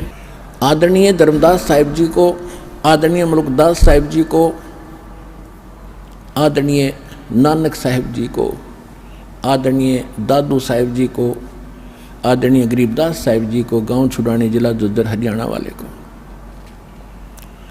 आदरणीय गीसा दास साहिब जी को, गांव खेखड़ा जिला बागपत उत्तर प्रदेश वाले को, और आदरणीय रामानंद जी बनारस वाले को। तो उन महापुरुषों ने भी परमात्मा के कौन से मंत्र जाप किए, कौन सी साधना उन्होंने की जिससे उनका मोक्ष हुआ? हम मानते हैं इन महापुरुषों का मोक्ष हुआ। और जितना भी राधा स्वामी पंथ, उसी से निकली प्रांत जय गुरुदेव, दंदन सतगुरु, सच्चा सौदा, सिरसा और जगमाल वाली और दनौद भिवानी में और आगरा में, ब्यास में, और ठाकुर जी ने एक नया अलग से बीज बो दिए। ये सारा का सारा गुरु ग्रंथ साहिब से प्रेरणा पाकर श्री शिवदयाल जी, श्री शिवदयाल सिंह जी, ये पंजाब के रहने वाले थे सरदार जी। इन्होंने जैसा भी ग्रंथ साहिब में, गुरु ग्रंथ साहिब को पढ़ा या गरीब परमात्मा कबीर जी की वाणी को पढ़ा, जैसा उसकी बुद्धि ने काम किया, उन्होंने सतलोक सचखंड के खूब गीत गाए और नाम क्या बताया, और फिर परमात्मा का अनुभव क्या बताया उसने अपना, कि परमात्मा वहाँ केवल नूर ही नूर है, प्रकाश ही प्रकाश है, चेतन ही चेतन है। और आत्मा का मोक्ष कैसे बताया, कि आत्मा मोक्ष प्राप्त प्राणी, आत्मा परमात्मा के उस नूर में ऐसे मिल जाती है जैसे बूंद समुद्र में। ये तो इन अज्ञानियों का अनुभव है। और वास्तविकता क्या है? जिन महापुरुषों ने परमात्मा को देखा, सतलोक को देखा और वापस आए, उन्होंने बताया कि हमारे जैसा भगवान है, हम हमारा ही उनिहार है, हमारा सर्जनहार। और वेद बताते हैं कि वो सह शरीर है, उसके एक रोमकूप में करोड़ सूर्य मिला दे, करोड़ चंद्रमा इतना प्रकाश है। यह वाणी भी बोलते सुनाते रहे। और वहाँ ऐसी सृष्टि है जैसे काल ने तो डुप्लीकेट बना रखी है, मिट्टी के खिलौने बना दिए, वहाँ ओरिजिनल सोने के ये शरीर समझो, कभी नाश में नहीं आते वो। और ऐसे ही बिल्कुल एज इट इज, जो कि जो डुप्लीकेट है या उसका। और वहाँ आपके ऐसे परिवार हैं, आपके पहले के यूं के यूं मकान वो खाली पड़े वहाँ पर। अरे भक्ति करते जाओगे, अपने वहाँ जा करके बसोगे। न्यू सृष्टि है, न्यू रिश्तेदारियाँ हैं, सैर सपट्टे खूब करो, अपने आते जाते, वहाँ कोई काम में को नहीं। अब देखो हम रिश्तेदारी में जाते हैं, 2 मिनट नहीं लगती, चले वापस फटाफट। हम पहले पुराने समय में हम देखारते जाते थे, एक हफ्ता डटका करते रिश्तेदारियों में, क्योंकि पहले अब माया की आग नहीं थी इतनी, और कितना प्यार होता था, किस तरह रहते थे वो दास ने, क्योंकि दोनों ज़माने देख लिए, इसलिए खूब पता है उसका। और वर्तमान में जो आपस में कितना प्रेम रह गया रिश्तेदारों का। ब्याह होकर लड़की घर पर अच्छा जाती है, पहले तलाक की तैयारी हो जाती है, ये रिश्तेदारी रहेगी, कति नैतिकता गिर गई आपस में, ना बड़े छोटे का लाज रहा। पहले शर्माया करते, जैसे हम जाते थे घर वाले पहले शिक्षा देते थे, बेटा किसी तो गलत ना बोलियो, अपनी मौसी जी को, मौसा जी को प्यार से बोलियो, प्रणाम करियो, वो कुछ भी कहें उलाने दे सुन लीजियो। और अब क्या कहें, पता नहीं क्या कह दें बच्चे अपनी, यानी बहन की सास को या ससुर को ऐसा बेहुद्दे शब्द बोल देते। तो कहने का भाव ये है कि रिश्तेदारी बिना ढंग की रही अब हमारी। तो वहाँ जाने के बाद बहुत सुख है, एज इट इज है। वहाँ कभी मृत्यु नहीं, वृद्धावस्था नहीं, ये 5 तत्व नाड़ियों का जोड़ जुगाड़ का शरीर नहीं है वहाँ पर। वहाँ कोई मलमूत्र नहीं, जितना भी खाओ शरीर के अंदर कंज्यूम हो जाता है, ऐसी बॉडी दी परमात्मा। ना थूक है, ना कुछ और है, ना कुछ, ऐसा सुंदर शरीर। तो इसलिए तो उसकी तरफ है लोगों ने, राजाओं ने राज भी त्याग दिया उस सुख स्थान को पाने के लिए। लेकिन रास्ता ना मिलने से भटको इस संसार में, कितने धक्के खा लो, कितने परित्याग कर लो, व्हाट इज यूज। तो अब परमात्मा ने वह दया करी है आपके ऊपर, वो समय भी दिया है, आपको शिक्षा भी दी है, आपको ज्ञान भी श्रेष्ठ दे दिया। तो हम उसी प्रसंग पर लाते हैं कि जैसे इन महापुरुषों को परमात्मा मिले तो इनमें से एक आदरणीय गरीबदास साहिब जी की थोड़ी सी कहानी सुनाऊंगा, जिससे एक तो आपको ये विश्वास होगा कि जब परमात्मा से मिलकर आया है जो प्राणी, और फिर उसने ये ज्ञान लिखा है। हम 3 दिन लगातार पाठी इस ग्रंथ को पढ़ते हैं गरीबदास साहिब जी को, जो भगवान ने ज्ञान दिया कबीर साहब ने। और परमात्मा ने 600 वर्ष पहले कबीर भगवान ने अपनी अमर वाणी लिखवा भी दिया, धर्मदास जी को बता भी दिया। कबीर सागर में कबीर वाणी चैप्टर है, उसके 136 और 137 पृष्ठ पे, जिसमें 12 पंथों का ज्ञान दिया है। काल ने कहा था 12 पंथ करूं मैं साजा, नाम तुम्हारा ले करूं आवाजा। और 12 पंथ नाम जो ले ही सो मेरे मुख आन समोही, और अनेक पंथ चलाऊं या विद जीवों को भरमाऊं। 12 तो ये गिनती के हैं। उसके बाद ये राधा स्वामी पंथ, धनधर गुरु सतगुरु पंथ, निरंकारी पंथ, रिया सारा अमर साधु सुधान सुवाड़े कृपालु कृपुल के सारे काल के पंथ हैं। और विशेषकर जो राधा स्वामी पंथ है, एक सतलोक के गुण गावे, सचखंड सतपुरुष बतावें, इन्हें कह का पता नहीं। तो उसमें परमात्मा ने कहा कि संवत 1774 हुई, वो गलती से 75 प्रिंट है वहाँ पर। ता दिन प्रेम प्रगटे जग सोई। संवत 1774 में मेरी प्यारी आत्मा का जन्म होगा, गरीबदास जी का। वो बर्म पंथ का प्रवर्तक होगा और मेरी वाणी का प्राकट्य होगा, मेरी वाणी को वो प्रकट होगा। बर्म पंथ प्रगट हो वाणी, शब्द हमारे का निर्णय ठानी। असंग जन्म ये ठोर नहीं पावे, ये 12 पंथ हम ही को था। यानी गरीबदास जी के द्वारा जो ज्ञान मालिक ने बुलवाया है, लगभग सन 1727 में परमात्मा मिले थे गरीबदास जी को, जब 10 वर्ष के थे गरीबदास जी। और 3 वर्ष के बाद सन 1730 में गोपाल दास, जब गरीबदास जी 13 वर्ष के हो गए, गोपाल दास नाम के संत जो दादू पंथी थे, उन्होंने लिखा था और गरीबदास जी ने बोला था अपना अनुभव जो भगवान ने उनको वाणी दी थी। तो कबीर परमात्मा ने कहा कि बार में पंथ प्रगट हो वाणी, मेरी महिमा की पुण्य वाणी फिर प्रगट होगी। क्यों? क्योंकि ये 12 पंथ जो चलेंगे गरीबदास से पहले 11 जो हैं, उनमें काल के दूत कबीर पंथ में प्रवेश कर गए। उन्होंने कबीर प्रवेश की अमृतवाणी में काट छांट करके और कुछ रख ली, बाकी छोड़ छाड़ दिया, उसमें फेर बदल कर दिया। ये करना ही था, काल ने करवाना था। जैसे हम आरती करते हैं रोजाना, कबीर साहब की आरती है जो शुरू में 5 आरती हैं शुरू की, वो कबीर साहब की। वो कबीर सागर में नहीं, ना किसी हमने देखी किसी प्रचलित वर्तमान की किसी कबीर वाणी में, कबीर साखी में, कबीर दोहालियों में कहीं नहीं है। और ये उस मूल ग्रंथ में थी जो गरीबदास जी के समय वो कुछ थोड़ी बहुत सुरक्षित थी, उनमें से लेकर, और गरीबदास जी ने अपने भी अमृत आरती एक अलग से भी बनाई है भगवान की दया से। तो वो इस प्रकार इन्होंने खांडचाट करनी थी, उसकी पूर्ति के लिए गरीबदास जी के द्वारा अपनी महिमा पुनः प्रकट करवाई।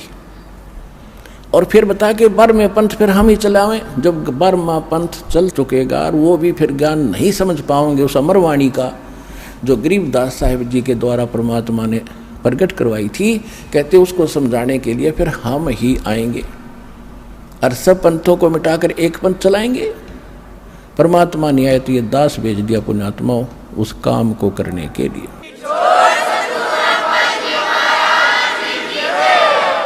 आदरणीय गरीबदास साहिब जी का जन्म गांव छुड़ानी, जिला जज्जर, हरियाणा में हुआ।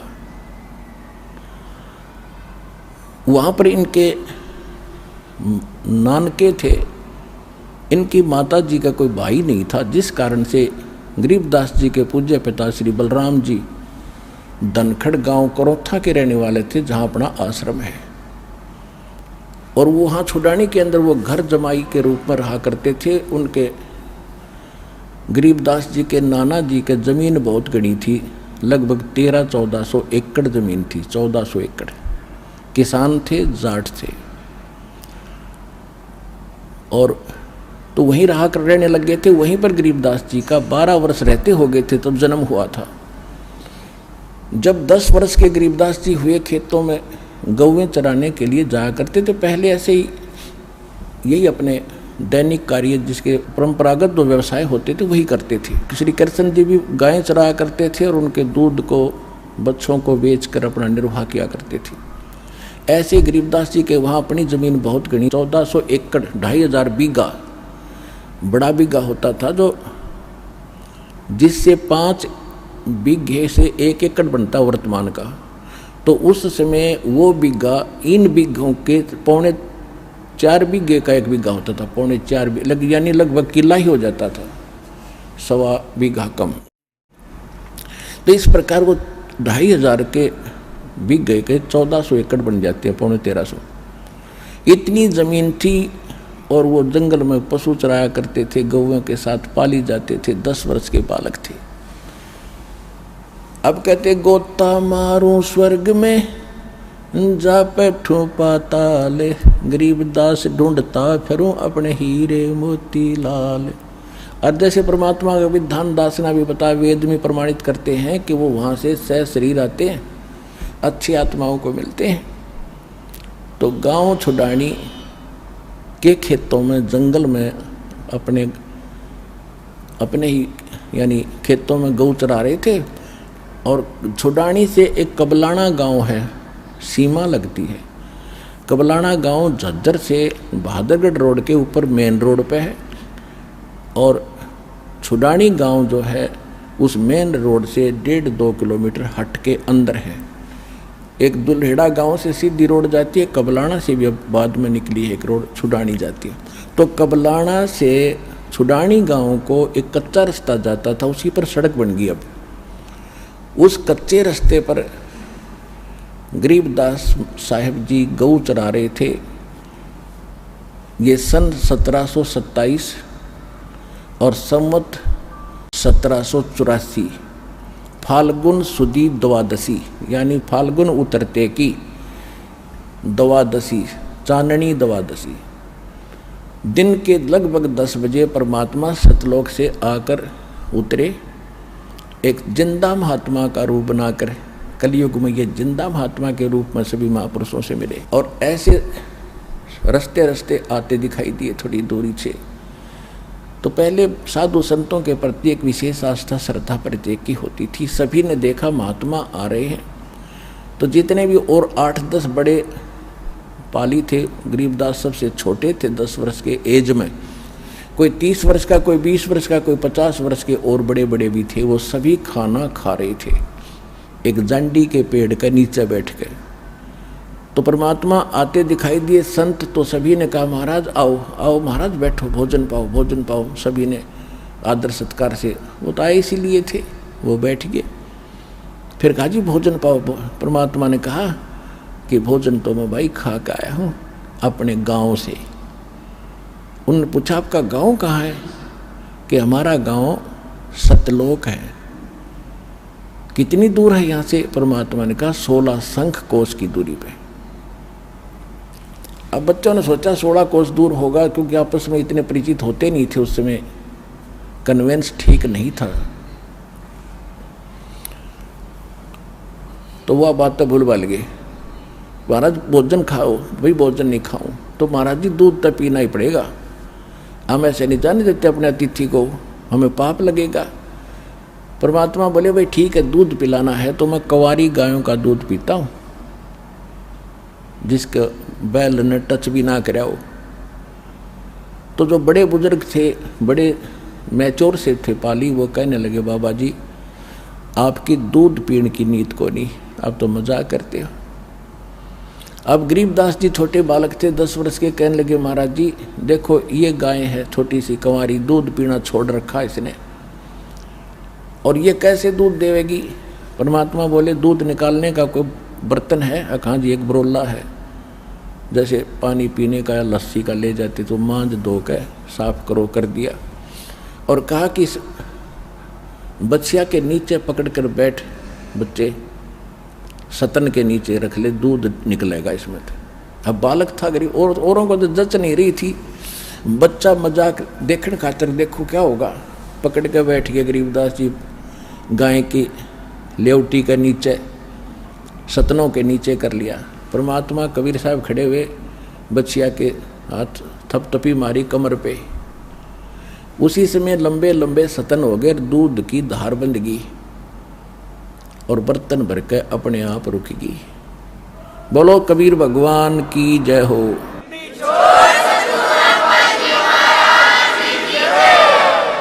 अब सभी आश्चर्यचकित तो हुए।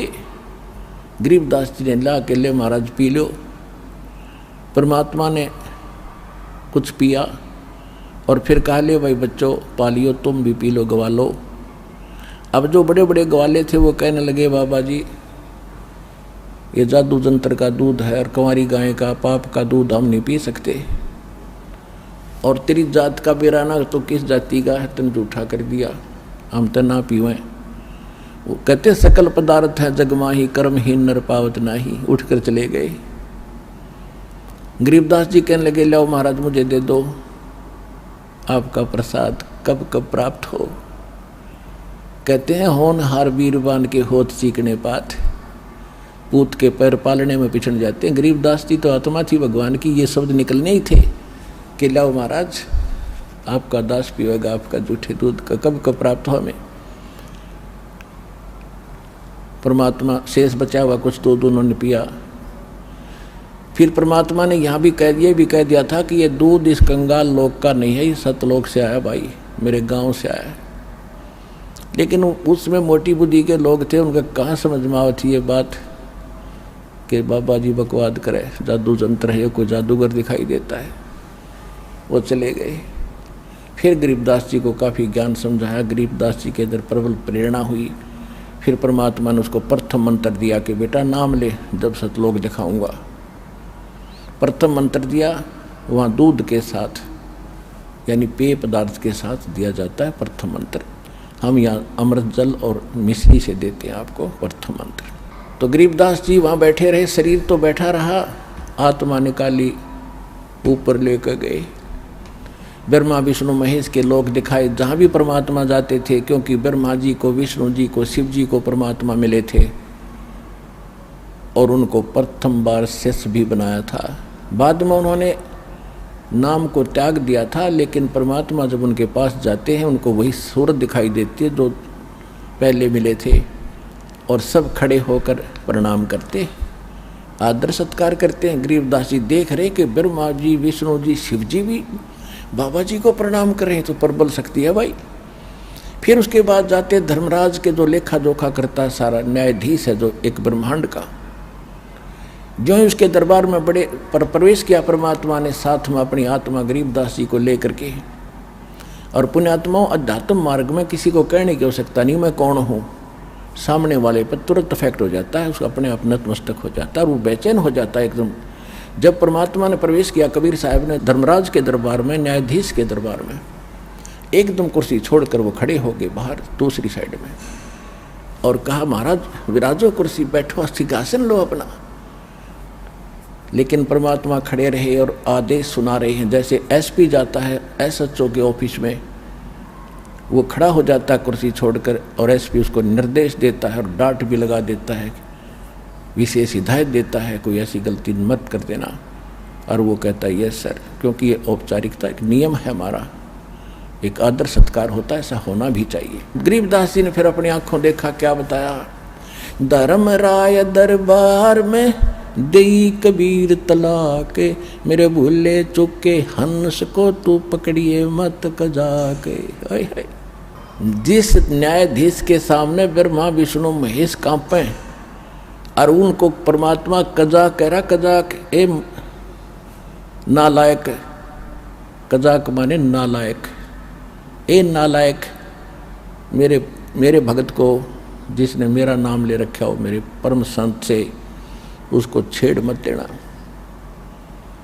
बोले पुरुष कबीर से धर्मराज कर जोड़े, तुमरे हंस को पकड़ो नहीं मन 2 लाख करोड़े। कि आपके भगत को मैं नहीं पकड़ूंगा भगवान, लाख दोहाई।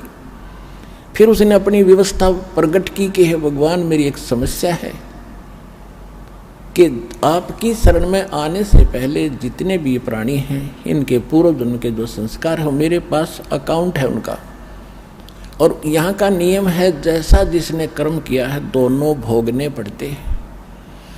तो वो जो कर्म है पहले के किए हुए वो तो मैंने इनको भुगतवाने पड़ेंगे, मेरी मजबूरी है।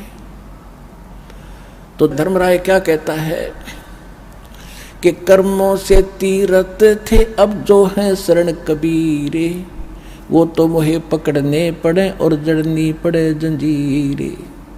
उनको तो मैंने पकड़ना पड़ेगा वो दंड भुगतवाने के लिए। तो क्या बोले परमात्मा, करम भरम ब्रह्मंड के मैं पल में करहूं नेश, जिन हमरी दुहाई दी सो करो हमारे पेश। ओए होए होए।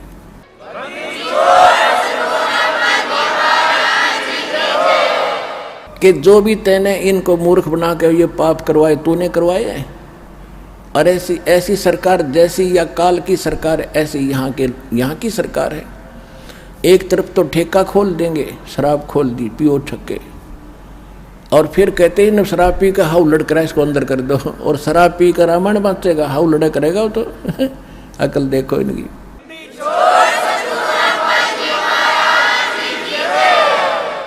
तो कहते कर्म तू खुद करवा रहा है इनसे बेवकूफ बना के। एक तो इनके अंदर ऐसी वासना भर दी, विकार करें, बकवाद करते हैं, फिर दंड लिख दिया कि ये दंड तेरे को ऐसा करेगा तैसा दंड। तो कहते परमात्मा कि कर्म भ्रम ब्रह्मंड के मैं पल में करहूं नेस, और जिन हमारी दुहाई दी सो करो हमारे पेश। कहते जो तेरे कर्म तेरे कागजों में लिखे हैं मेरे पास ले आना। परमात्मा का प्रत्येक ब्रह्मांड के अंदर एक अलग से राजदूत भवन है। अब परमात्मा ना धर्मराज ने देखा, ना ब्रह्मा विष्णु में इसने देख रखा, और देखेगा कौन? उनके पहचान में कौन आवे, कौन बैठा है? तो त्रिकुटी जो त्रिकुटी है वो एक इंटरनेशनल एयरपोर्ट समझ लो, और वहीं पर फिर सबके सेक्रेटरीट है। जैसे प्रत्येक देश में राजदूत भवन होता है, तो यहाँ वहाँ परमात्मा एक राजदूत रूप में रह रहे हैं, स्वयं ही अन्य रूप बना करके। और कहा कि जैसे कोई देश किसी देश का नागरिक है, दूसरे देश में रहता है, उसको कोई दिक्कत आती है तो राजदूत भवन वाला कहता है भी हमारे नागरिक को तो हम मेरे पास लाना, पहले हम पूरी जानकारी करेंगे फिर तुम कुछ एक्शन लेना। तो यही परमात्मा ने कहा कि कर्म भ्रम ब्रह्मंड के मैं पल में करहूं नेस, और जिन हमारी दुहाई दी सो करो हमारे पेश, मेरे पास ले आना, और तेरे सभी जितने भी कर्म हैं वो मैं क्रॉस कर दूंगा, इनके फिर भोगने नहीं पड़ेंगे।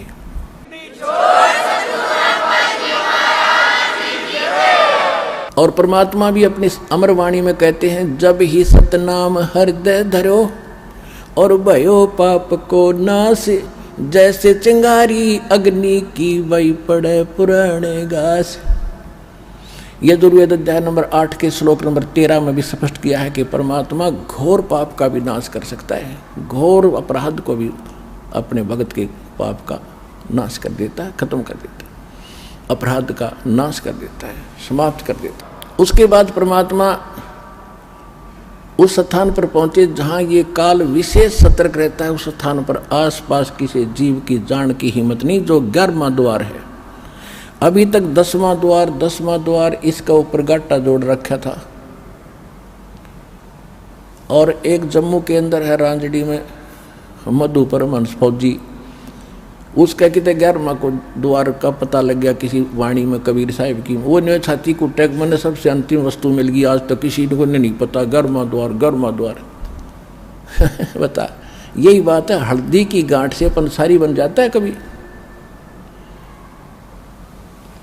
11वां द्वार तो वो है जहां 21 ब्रह्मांड का अंड होता है, आगे अक्सर पुरुष के लोक में प्रवेश करना होता है, और उस द्वार के ऊपर ये काल स्वयं बैठा है, किसी पर विश्वास नहीं करता है, कोई इधर निकल नहीं जा, एक भी प्राणी नहीं जाना चाहिए, इसने इतना गजब का जुगाड़ जोड़ रखे। अब जब परमात्मा गरीबदास जी को लेकर जा रहे थे, सामने देखा विकराल चेहरा उसका ओरिजिनल रूप में बैठा है वहां पर, उसकी शक्ल देख ले तो कलेजा फट जाए आदमी का, ऐसी है इसकी ओरिजिनल शक्ल। यदि इसके ऊपर कवर डाल का आता, कहीं पर मां बन के खड़ा हो जाए, कहीं विष्णु जी कहीं शिव जी का रूप बना लेता है। तो गरीबदास जी ने देखा कि सामने एक भूत सा बैठा है, लंबे लंबे दांत, ओछा माथा, और उसने भी देखा ये कौन आ रहे हैं, वो भी उकसा। तो परमात्मा ने कहा बेटा ये 21 ब्रह्मांड का काल मालिक है, ये काल है, और ब्रह्मा विष्णु महेश का बाप है। अब इसने ये द्वार है ना, ये रोक रखा है, यहाँ से किसी को नहीं जाने देता, यहाँ स्वयं बैठता आकर के।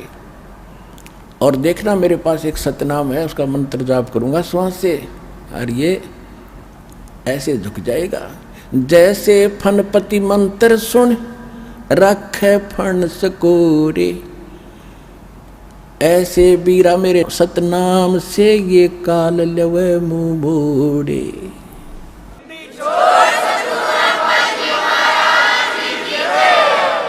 जैसे फनपति, फनपति माने नाग, फन ठा रखा है डसने के लिए।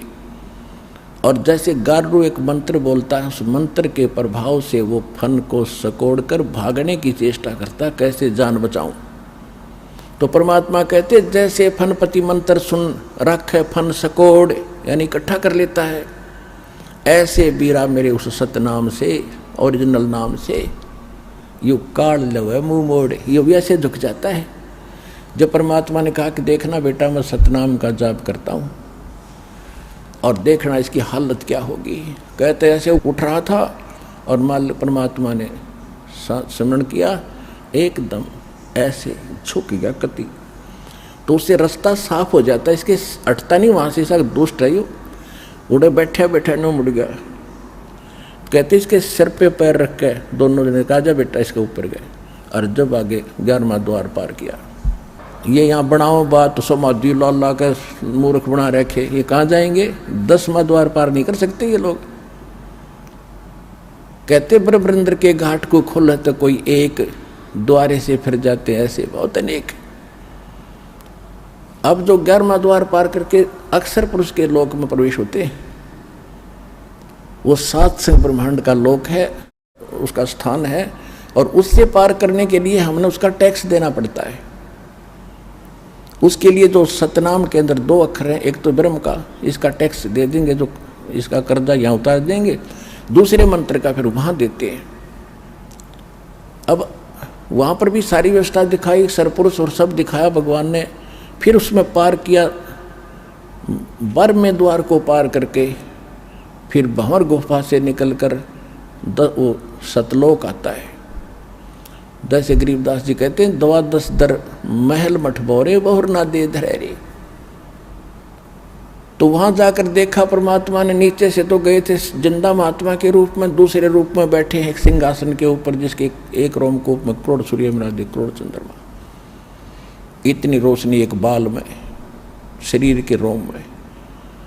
उधर से जिंदा महात्मा ने वहां से एक चंवर उठाया और परमात्मा के सिंहासन पर बैठे भगवान के ऊपर चौर करने लगी। तो गरीबदास जी ने सोचा, अपने मन में विचार किया कि भगवान तो ये है जो मुकुटधारी बैठा है, कितना सुंदर शरीर है, ओहो यहाँ का कैसा सुंदर लोक है, कैसे सुंदर बाग बगीचे, झरने बह रहे हैं, कहीं फुहार गिर रही हैं, बिन बादल के वर्षा हो रही है।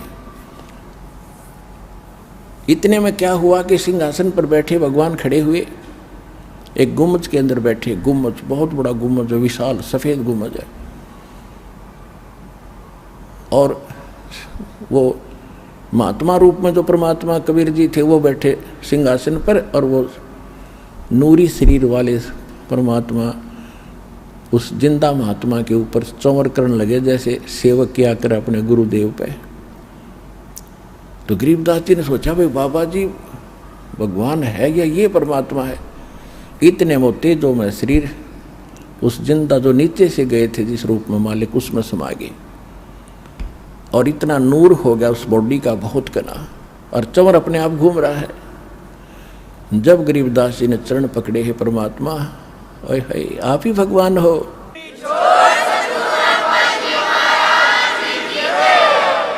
तब परमेश्वर ने बताया कि बेटा मैं 120 वर्ष तक बनारस में कबीर जुलाहा नाम से रहा हूँ,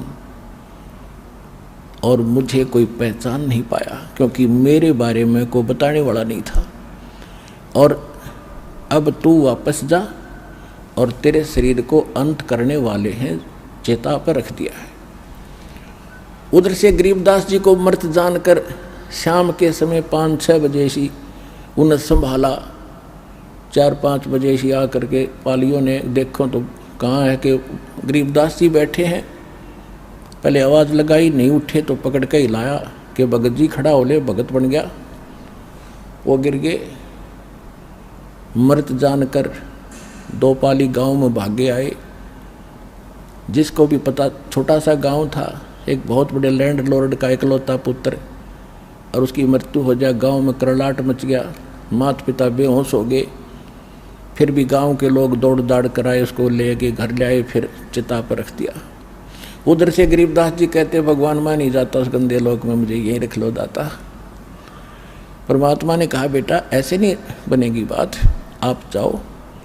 आप जब यहाँ से गए भक्ति युक्त थे, सतनाम आपने बहुत घनी भक्ति थी, अब वहाँ पर खत्म कर दी तुमने, उतनी ही भक्ति युक्त होकर तब यहाँ आ सकोगे, और मैं तेरे साथ रहूँगा, तू चिंता मत कर। और आप जाओ, मेरे गवाह बनो, आपके भाई बहनों के लिए एविडेंस देना, विटनेस बनना, तब उनको विश्वास होगा। नहीं तो काल ने बुरा जाल फैला रखे हैं, क्या हाल हो रहा है देख, झांक कर देखा नीचे, ये लोग ऐसा दिखाई देता जैसे कीड़े मकोड़े घूम रहे हो, कीड़े मकोड़े ऐसे नजर आते, क्योंकि हमारे शरीर में जीव जंतु एक एक नस नस के अंदर हमारे कीड़े हैं अंदर, ऐसा बुरा हाल है। थूक, बेस्टा, टट्टी, पेशाब सब कुछ अंदर बैठा पड़ा है, और ऊपर से चिकना चोपड़ा करके बन गया प्लातून, बैठ गया पर एक छोटे से टुकड़े का प्रधानमंत्री बनकर। कल मृत्यु के बाद क्या होगा, गदा जी। तो वो ना दिखता, वो दिखाने की आंखें बना रहा है दास साहब को, ये मोतियाबिंद हटा रहा है जो भगवान के ज्ञान से हटेगा। तो गरीबदास जी से कहा जा बेटा, और मैं तेरे साथ रहूंगा, और ऐसा मंत्र दूंगा जो थोड़े ही समरण में, थोड़े ही जाप से घड़ी कमाई होया करेगी, और जल्दी तुम उतने ही चार्ज होकर के फिर ले आऊंगा तुम्हें। अच्छा, अपने आप ले आऊंगा मैं, चिंता मत करना। जब गरीबदास जी को वापस छोड़ा, चिता के ऊपर शरीर रखा था, उसमें से निकले, एकदम प्रवेश होते ही ऐसे शरीर हिला और एकदम उठे। ऊपर जो रस्सी बांध रखी थी चिता शव के ऊपर, वो अपने आप टूट गई, नीचे खड़े हुए एकदम। अब वैसे तो गरीबदास जी सोचते स्वप्न होगा, और वहाँ हाहाकार मच रही, कुल सारे गांव के लोग इकट्ठे, और चिता में तैयारी कर रखी अग्नि लाने की। जब उसको यकीन हुआ सचमुच में कहीं भगवान के साथ गया था, अब वहाँ सब ने खुशी की लहर दौड़ गई, लड़का जीवित हो गया, लड़का जीवित हो गया, क्या बात कही। लेकिन वो या वाणी बोलने लगे, सिंपल बात भूल गए सारी। कोई पूछे कहाँ गए थे, कहाँ है भगवान, तो वाणी के द्वारा उत्तर देते, पर पट्टन पर लोके है जहाँ अदली सतगुर सारे, भक्ति हेत से उतरे पाया हम दीदारे। अलल पंख अनुराग है सुन मंडल रथीरे, दास गरीब उधारिया मोय सतगुरु मिले कबीरे। अजब नगर में ले गए हमको सतगुरु आने, जल के बिंब अगाध गति वहाँ सूते चादर तान।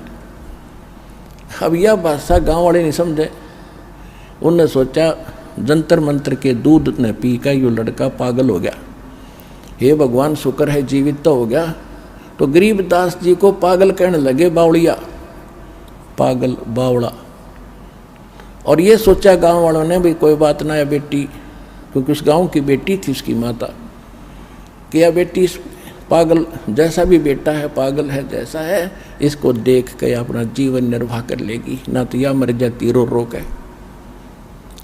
जब 3 वर्ष बीत गए, 13 साल के गरीबदास जी हो गए, ऐसे ही सब पागल कहने लगे, बावड़िया कहने लगे भगवान को।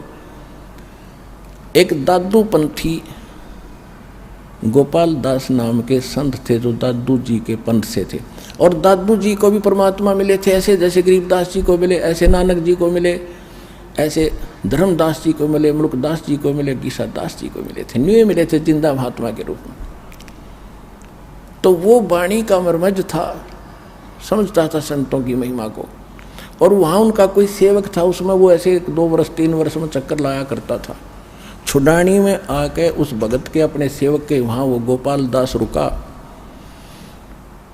तो सेवक ने कहा महाराज एक बाबा जी ने कोई जादू जंत्र का दूध बछिया का निकाल के हमारे एक चौधरी के बच्चे को पिला दिया, और वो पागल हो गया उस दिन के बाद। वो तो मर गया था, दोबारा भगवान ने दया करी जीवित हो गया। उठ जीवित होने के बाद पागल है, पागलों वाली बातें करता है।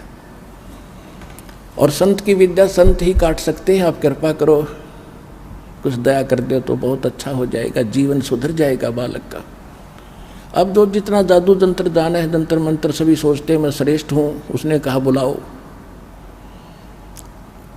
वो लड़का वहाँ लाया गया, उसके नाना जी भी साथ थे, गांव के और बुजुर्ग भी साथ आ गए।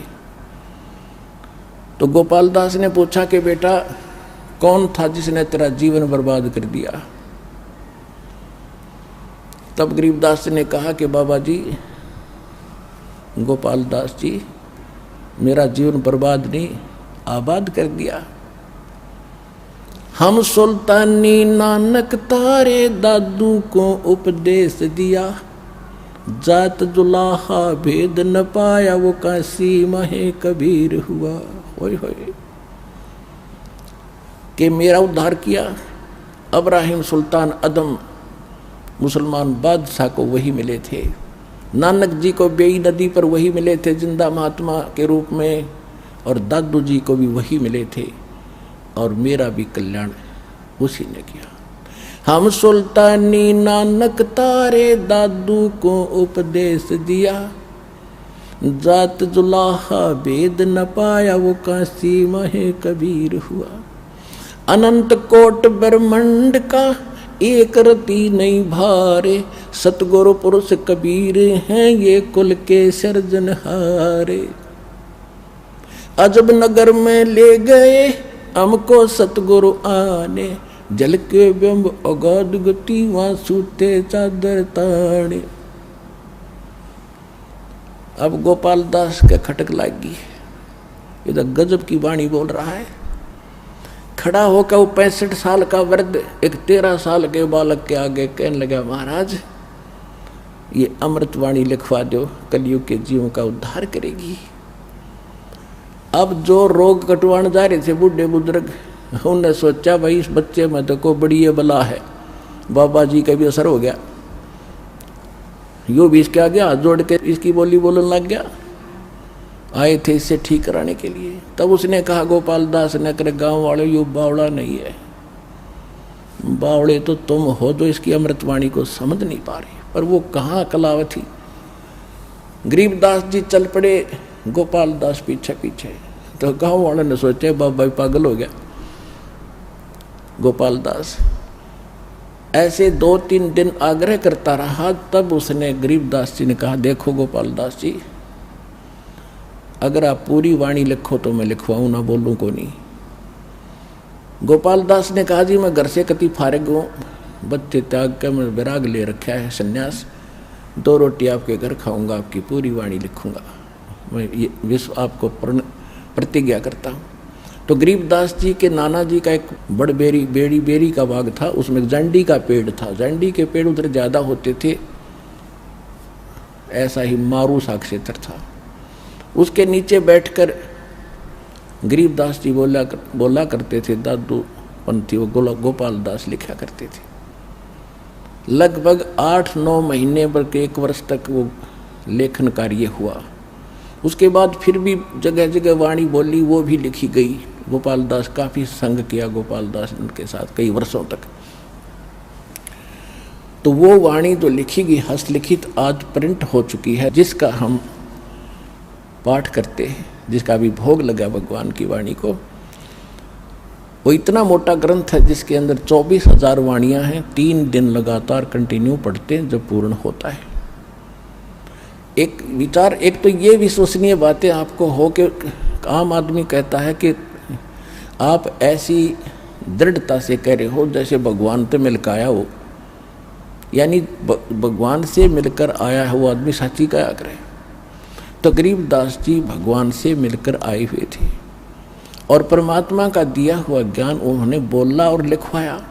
दूसरी बात ये, कोई डूम बाट के गीत नहीं, किसी ने अपने लालच लोभ में खाने कमाने के लिए मांगने के लिए कोई बात बना ली हो।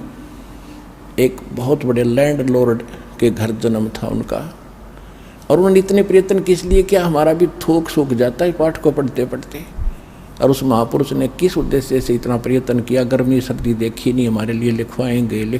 एक तो ये समझना चाहिए कि ये जो वाणी है ये सत्य है, और परमात्मा ने खुद कहा था कि संवत 1774 जब आओगा उस समय उस प्यारी आत्मा का जन्म होगा, उसके माध्यम से मेरी अमृतमयी वाणी में पूरा प्रकट होगी।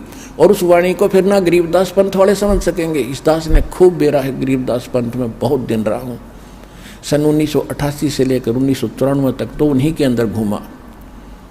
उसके बाद पता चला उनको कख भी पता नहीं, ना उनके मंत्र ठीक, ना उनका ज्ञान ठीक। कबीर साहब को, गरीबदास जी को विष्णु अवतार मानते वो लोग। ओम नमो भगवते वासुदेव ये मंत्र देते हैं, और सभी जितनी पूजा है सभी करते हैं। केवल मेरे पूज्य गुरुदेव जी के पास ये ज्ञान और ये मंत्र थे पूरे गरीबदास पंथ में। उन्होंने भी मुझ दास के अतिरिक्त अपने अनुयायियों को भी किसी को ये ज्ञान और ये भक्ति और ये मंत्र नहीं दिया था। ये ऐसा नियम है।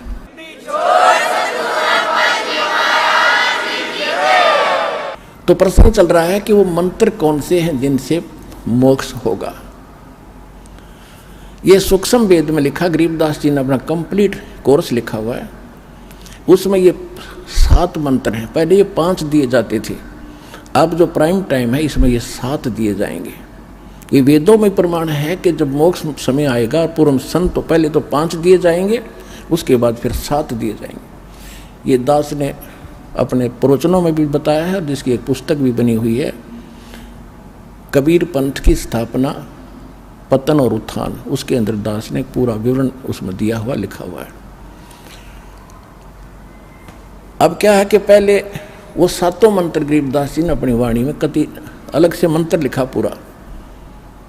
उसके बाद फिर एक होरी अंग है, होरी, उसके अंदर क्या बताया है।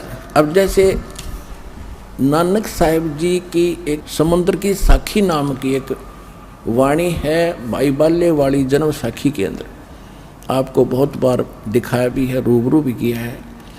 जब नानक साहिब जी मर्दाना और बालाजी के साथ में समुद्र के अंदर चलने लगे, नानक साहिब जी से मर्दाना और बाला ने प्रार्थना की थी कि हमें लंका का दिखाओ महाराज। तब समुद्र के किनारे जाकर के उन्होंने कहा था कि तुम मेरे पीछे वाहेगुरु वाहेगुरु मंत्र बोलते हुए आ जाओ, और ऐसे चल पड़े जैसे पृथ्वी पर चलते हैं, समुद्र के ऊपर चल पड़े। उधर नानक साहिब जी वो सतनाम 2 अक्षर का, जैसे वाणी माता है, सोए गुरु पूरा कहावे 2 अक्षर का भेद बतावे। और नानक साहिब जी ने कहा कि कहते हैं कि जे तू पढ़ा पंडित बिन 2 अक्षर बिन 2 नावा, परमत नानक एक लंघाए जय कर सत समावा। पंडित जी को कहते हैं जे तू पढ़ा पंडित बिन 2 अक्षर बिन 2, एक 2 नाम नहीं है तेरे पास, 2 अक्षर का ये मंत्र नहीं है, तो चैतन्य 4 वेद भी गोट रखे युद्ध ले से। यही कबीर परमात्मा ने तो ये दे ही रखा ज्ञान। गुरु ग्रंथ साहिब में भी लिखा कि कहे कबीर अक्षर 2 भाग होगा खसम तलेगा राग, यानी इस अक्षर 2 अक्षर के मंत्र को दान करने वाला अधिकारी संत होना चाहिए, तब उसकी रक्षा होगी। आम व्यक्ति उस नाम को देगा, उससे कोई लाभ नहीं होगा। और नानक साहिब जी क्या जप रहे थे 2 अक्षर का मंत्र। मर्दाना ने देखा कि गुरुजी तो 2 अक्षर का मंत्र जाप करे, ओम सोहम, वो भी फिर उसी को जाप करने लगा, वो फिर डूबने लग गया। नानक साहिब जी ने कहा कि मर्दाना तो वही मंत्र जाप कर, अगर ऐसा गुरुजी की नकल नहीं करते होते, आज्ञा का पालन करना चाहिए। तो फिर वो मर्दाना हुआ, एक गुरु कहने लगा, जब ठीक होया उसी तरह से चलने लगा।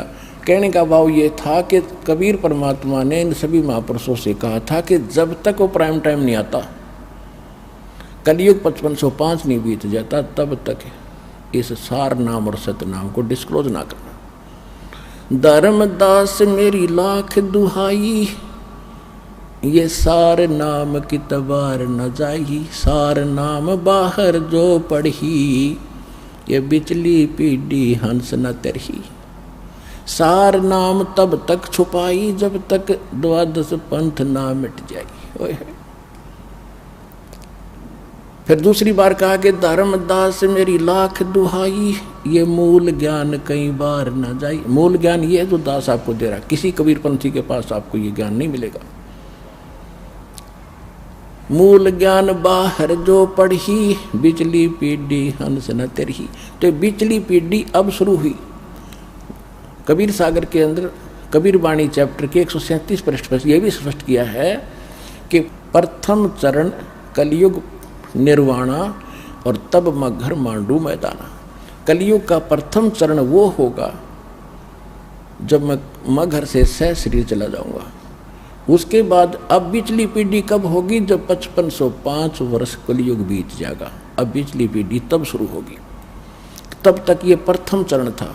अब फिर इसके बाद ये हजारों वर्ष ये ज्ञान अब चलेगा और अरबों खरबों प्राणी भगवान के बच्चे पार होंगे जो इस ज्ञान को ठीक से समझ लेंगे।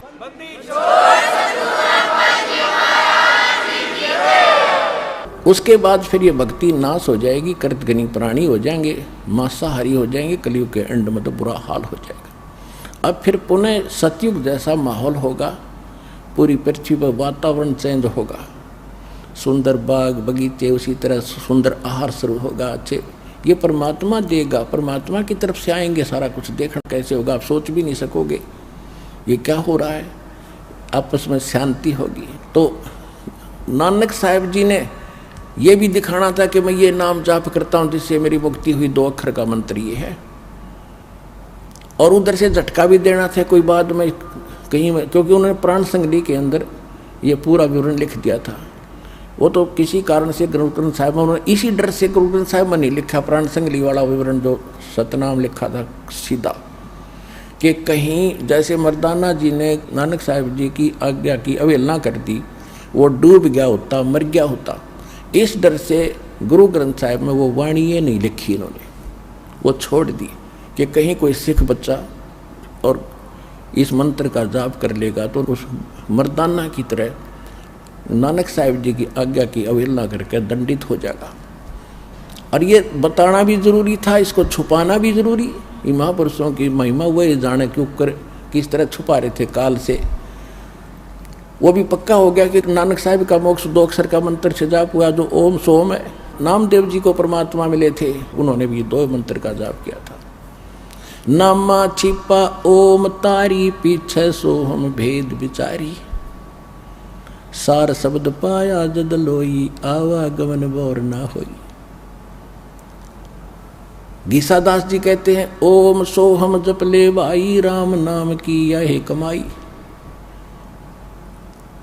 अब गीसा पंथ में कितना यू मंत्र नहीं और मंत्र अटपट करें, और इसका पूरा एक शब्द है यू गीसादास जी का। इसने सारे नट लेते हैं कि यू मंत्र है, सारी एक कविता आरती सी है। ये तो यो मंत्र अलग है। गरीबदास जी कहते हैं राम नाम जप कर थर होई, ओम सोहम मंत्र दोई। तो क्या सिद्ध हुआ? ओम मंत्र वेदों में है और परमात्मा कहते सोहम शब्द हम जग में लाए, सार शब्द हमने गुप्त छुपाए। सार शब्द की तो छीट भी ना लगन दी दाता ने, वो स्वयं प्रकट करते हैं। इस दास को दिया फिर अब आगे देने के लिए।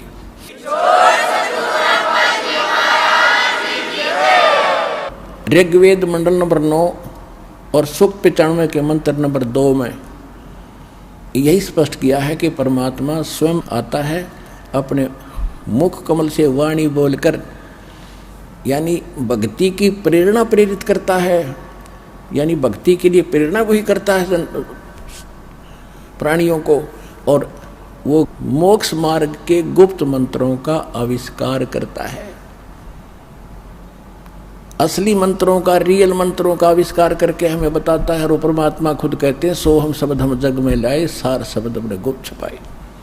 ये सोम शब्द किसी ग्रंथ में नहीं मिलेगा जो वेद और गीता, बाकी के चाहे कबीर साहब से सुनकर किसी ने किताब में समावेश कर भी लिया हो, ये हमें मूल ग्रंथ। और सार शब्द गुप्त है, अभी तक इस दास के अतिरिक्त किसी को देना ही नहीं था, परमात्मा किसी महापुरुष ने किसी को दिया। अब गरीबदास जी क्या बताते हैं, उस वाणी की थोड़ी सी झलक सुनाता हूं आपको। कहते हैं मन मगन भये का सुन रासा, मन मगन भये का सुन रासा। ये इंद्री प्रकृति परेरे, डाल चलो तिरगुण पासा। सफम सफा हो मिलो नूर में, काम क्रोध का करे नासा।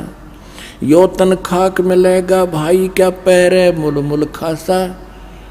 पिंड ब्रह्मांड कुछ स्थिर नहीं रे, गगन मंडल में करवासा। चिंता चेरी दूर परेरी, काट चलो जम का फांसा। मान बढ़ाई जमपुर जाई, होए रहो दासन दासा। गरीब दास पद अरस अनाहद, ओम सोहम जप श्वासा। इन्होंने क्लियर कर रखा कि उस मंत्र का, सतनाम का जो जाप उसको श्वास के द्वारा सेवन करो। ओम सोहम मंत्र सारम, सुरत नृत से करो उच्चारम। ओम सोहम मंत्र जपिए, योग युगतिया धूनी तपिए। कहते ये है तेरी तपस्या, इस मंत्र का जाप कर, मन भागे इसने डांटे। या नकली धूनी जो धोने लगाकर आग में शरीर फूकते हो, इस देह से क्यों दुश्मनी कर रखी आपने। फिर क्या बताया है, प्रथम आदि गणेश मनाऊं, चरण कमल का ध्यान लगाऊं। आदि गणेश ये गणेश नहीं, ये शंकर वाला बेटा नहीं। आदि गणेश, गण माने देवता, ईश माने उनका मालिक, यानी सबका मालिक तो एक का है गणेश। आदि गणेश सबसे पहले वाला मालिक। किलियम ओम सोहम सारम, या गायत्री मूल उचारम। हरियम शरियम सुरत समोदम, 5 नाम पूर्ण प्रमोदम। अब यहाँ पर संकेत दिया है कि ये 5 मंत्र ये हैं जो इन कमलों को खोलने के। और इसमें 2 मंत्र और अलग से लिखे स्पेशल जो आपको दिए जाते हैं, वो परमात्मा की भक्ति प्रारंभ से स्टार्ट हो जाती है। अब एक छोटा सा शब्द सुनाऊंगा गरीबदास जी की वाणी का, क्योंकि ये अमर वाणी है, गॉड गिवन वाणी है। इसका तो सीधा असर आपके शरीर पर होता है। जैसे एक गारडू होता है, सर्प का विष उतारने वाला जादू मंत्र बोलता है। जिसको सर्प डस जाता है वो अचेत होता है, वो सुन नहीं सकता उस वाणी को, उस मंत्र के, नव मंत्र के रहस्य को जानता, ना उसका अनुवाद जानता, ना वह सुन भी नहीं रहा है। तो वो मंत्र बोल बोल कर, बार बार बोल बोल कर उसके विष को उतार देता, वो सचेत हो जाता है। इसी प्रकार हमारे अंतःकरण के अंदर इस काल के विकारों का ऐसा जहर चढ़ गया, विष चढ़ा हुआ, हम आत्मा अचेत है, बस यहीं तक सीमित है इसी जोड़ जुगाड़ में। और इस वाणी से आपके ऊपर तो वो गारडू की तरह से ना भी समझते आप इस वाणी को, और आप इस समर्थ यानी दास अधिकारी है उस परमात्मा का, इसके मुख से जो निकला वचन है वो पूरा असर करेगा। अब वो चाहे किसी डीवीडी में भर दिया है, वो भी आगे बोलेगा, उतना ही काम करेगा। वचन में बहुत बड़ी पावर होती है। अब क्या कहते हैं, मन राजा खेलन चला रंग होरी हो। गरीबदास जी को जैसे हमारे हरियाणा के अंदर वैसे हिंदू लोग तकरीबन होली खेलते, होली उनकी होली खेलने का तरीका दूसरे टाइप का है। जैसे कोई रंग छिड़क रहा है, कोई कोरडे मार रहा है, कोई गौरा मार रहा है, बुरा हाल। कहते परमात्मा गरीबदास जी के पास गए तो कहने लगे आजा महाराज होली खेलेंगे। तो गरीबदास जी ने कहा भाई हम यह होली नहीं खेला करते, अभी इसमें हमारी रुचि नहीं है, हम भगवान से होली खेलते हैं, राम नाम की होली खेलते हैं। मन राजा खेलन चला रंग होरी हो, पर पट्टन की सैल राम रंग होरी हो। भाई पाव नटक पपी हिलक रंग होरी हो, जावा महल कबीर का रंग होरी हो। पानी पवन की गम नहीं रंग होरी हो, जहाँ चंद सूरज ना जाही राम रंग होरी हो। 4 वेद पंडित पढ़ा रंग होरी हो, ये 52 अक्षर लेख राम रंग होरी हो। वो अक्षर या मैं नहीं रंग होरी हो, वो रह शेष के शीश राम रंग होरी हो। यो कागज कलम कलेस है रंग होरी हो, भाई स्याही का नहीं काम राम रंग होरी हो। देह माहे विदेह है रंग होरी हो, बिन ही रसना नाम राम रंग होरी हो। तारंग मंत्र लीजियो रंग होरी हो, ओम सोहम नाद राम रंग होरी हो। कहते वो पार करने वाला तारंग मंत्र हमारे पास है, वो ले लो, इससे तुम्हारे घर में भी खुशी और परलोक भी खुशी।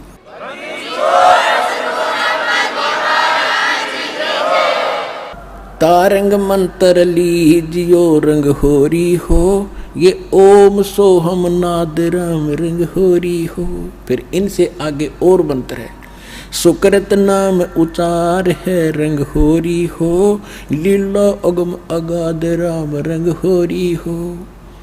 गरीबदास जी ने कहा कि सोहम ऊपर और है, सत सुकृत एक नाम, उसको सार नाम की तरफ संकेत है। ओहम सोहम मध्य है रंग होरी हो, वह सूक्ष्म मंत्र पावे राम रंग होरी हो। केवल ओम सोम से बात नहीं बनेगी, वो सार नाम और है। निर्गुण पद निर्वाण है रंग होरी हो, सुरत नृत धुन लावे राम रंग होरी हो। ओहम सोहम मध्य है रंग होरी हो, वो सूक्ष्म मंत्र छाक राम रंग होरी हो।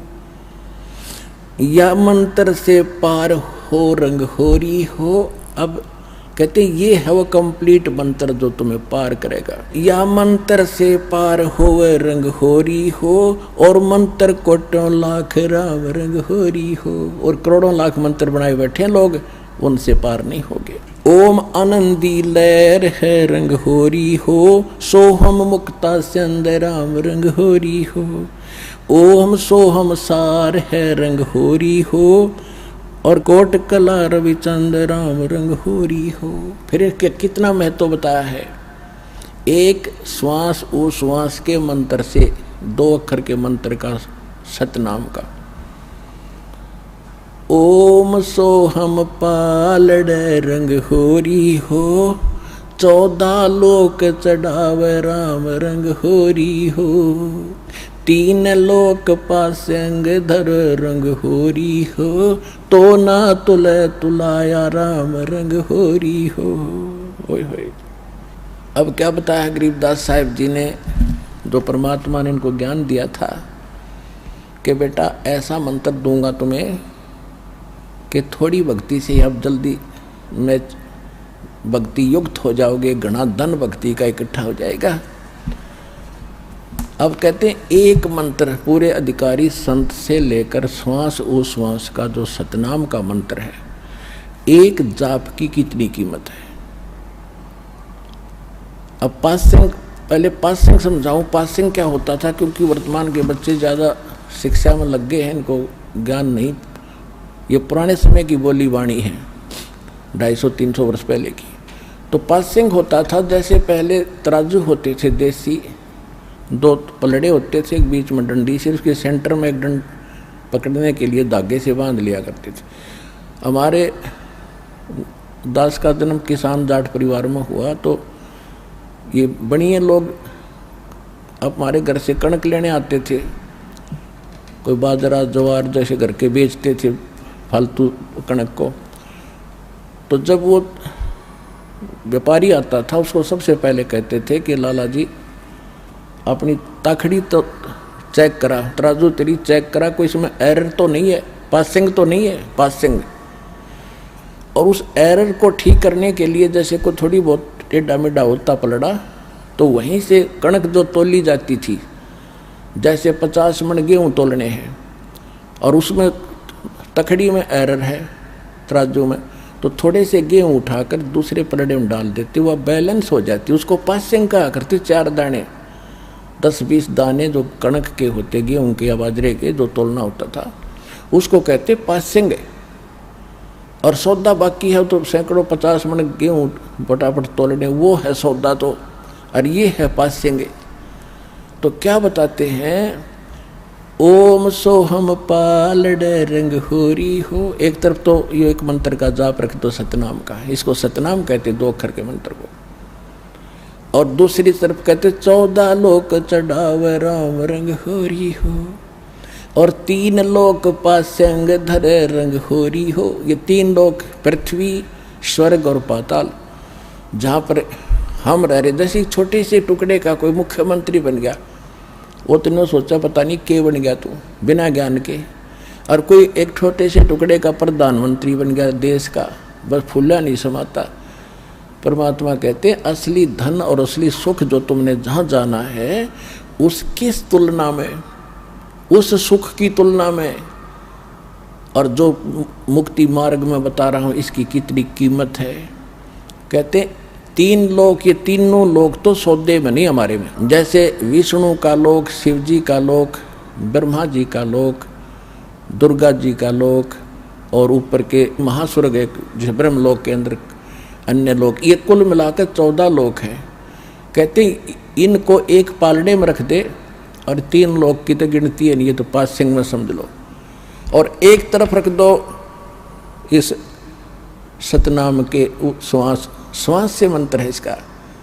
जैसे एक परमात्मा भी कहते हैं कबीर साहब अपनी वाणी में, श्वास उश्वास में नाम जपो, व्यर्था श्वास मत खो, ना जाने इस श्वास को भाई आवण हो के न हो।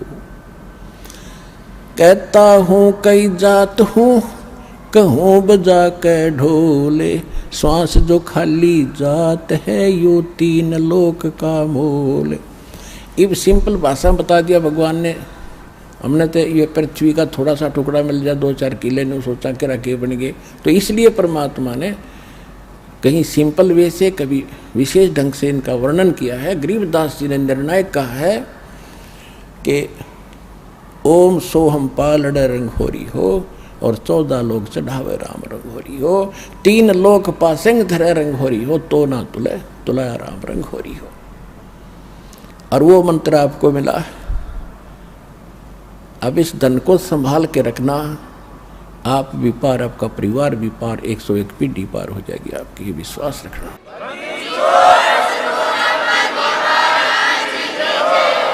तो आज का प्रसंग ये था कि विश्वास कैसे करें। जो भक्ति हम कर रहे हैं तो आपको वेदों से प्रमाणित कर दिया, उन महापुरुषों की वाणी से प्रमाणित कर दिया जिनको भगवान आकर मिले, जिन्होंने वो यथार्थ ज्ञान बताया और अपने एफिडेविट दे रखे, और उनका मोक्ष हुआ, सब मानते हैं।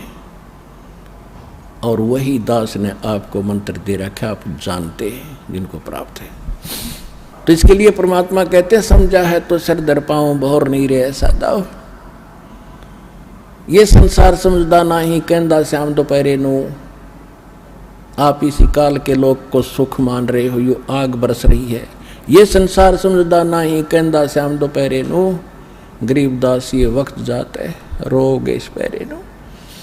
अब जहाज से उसमें छूट गया, फिर पछतावा शेष रह जाएगा। इसलिए आप भी दृढ़ हो, जहाँ तक आपकी पहुँच बने अपने भाई बहनों को जगा दो, ये समय बार बार नहीं मिलेगा। बोलो सतगुरुदेव की जय हो।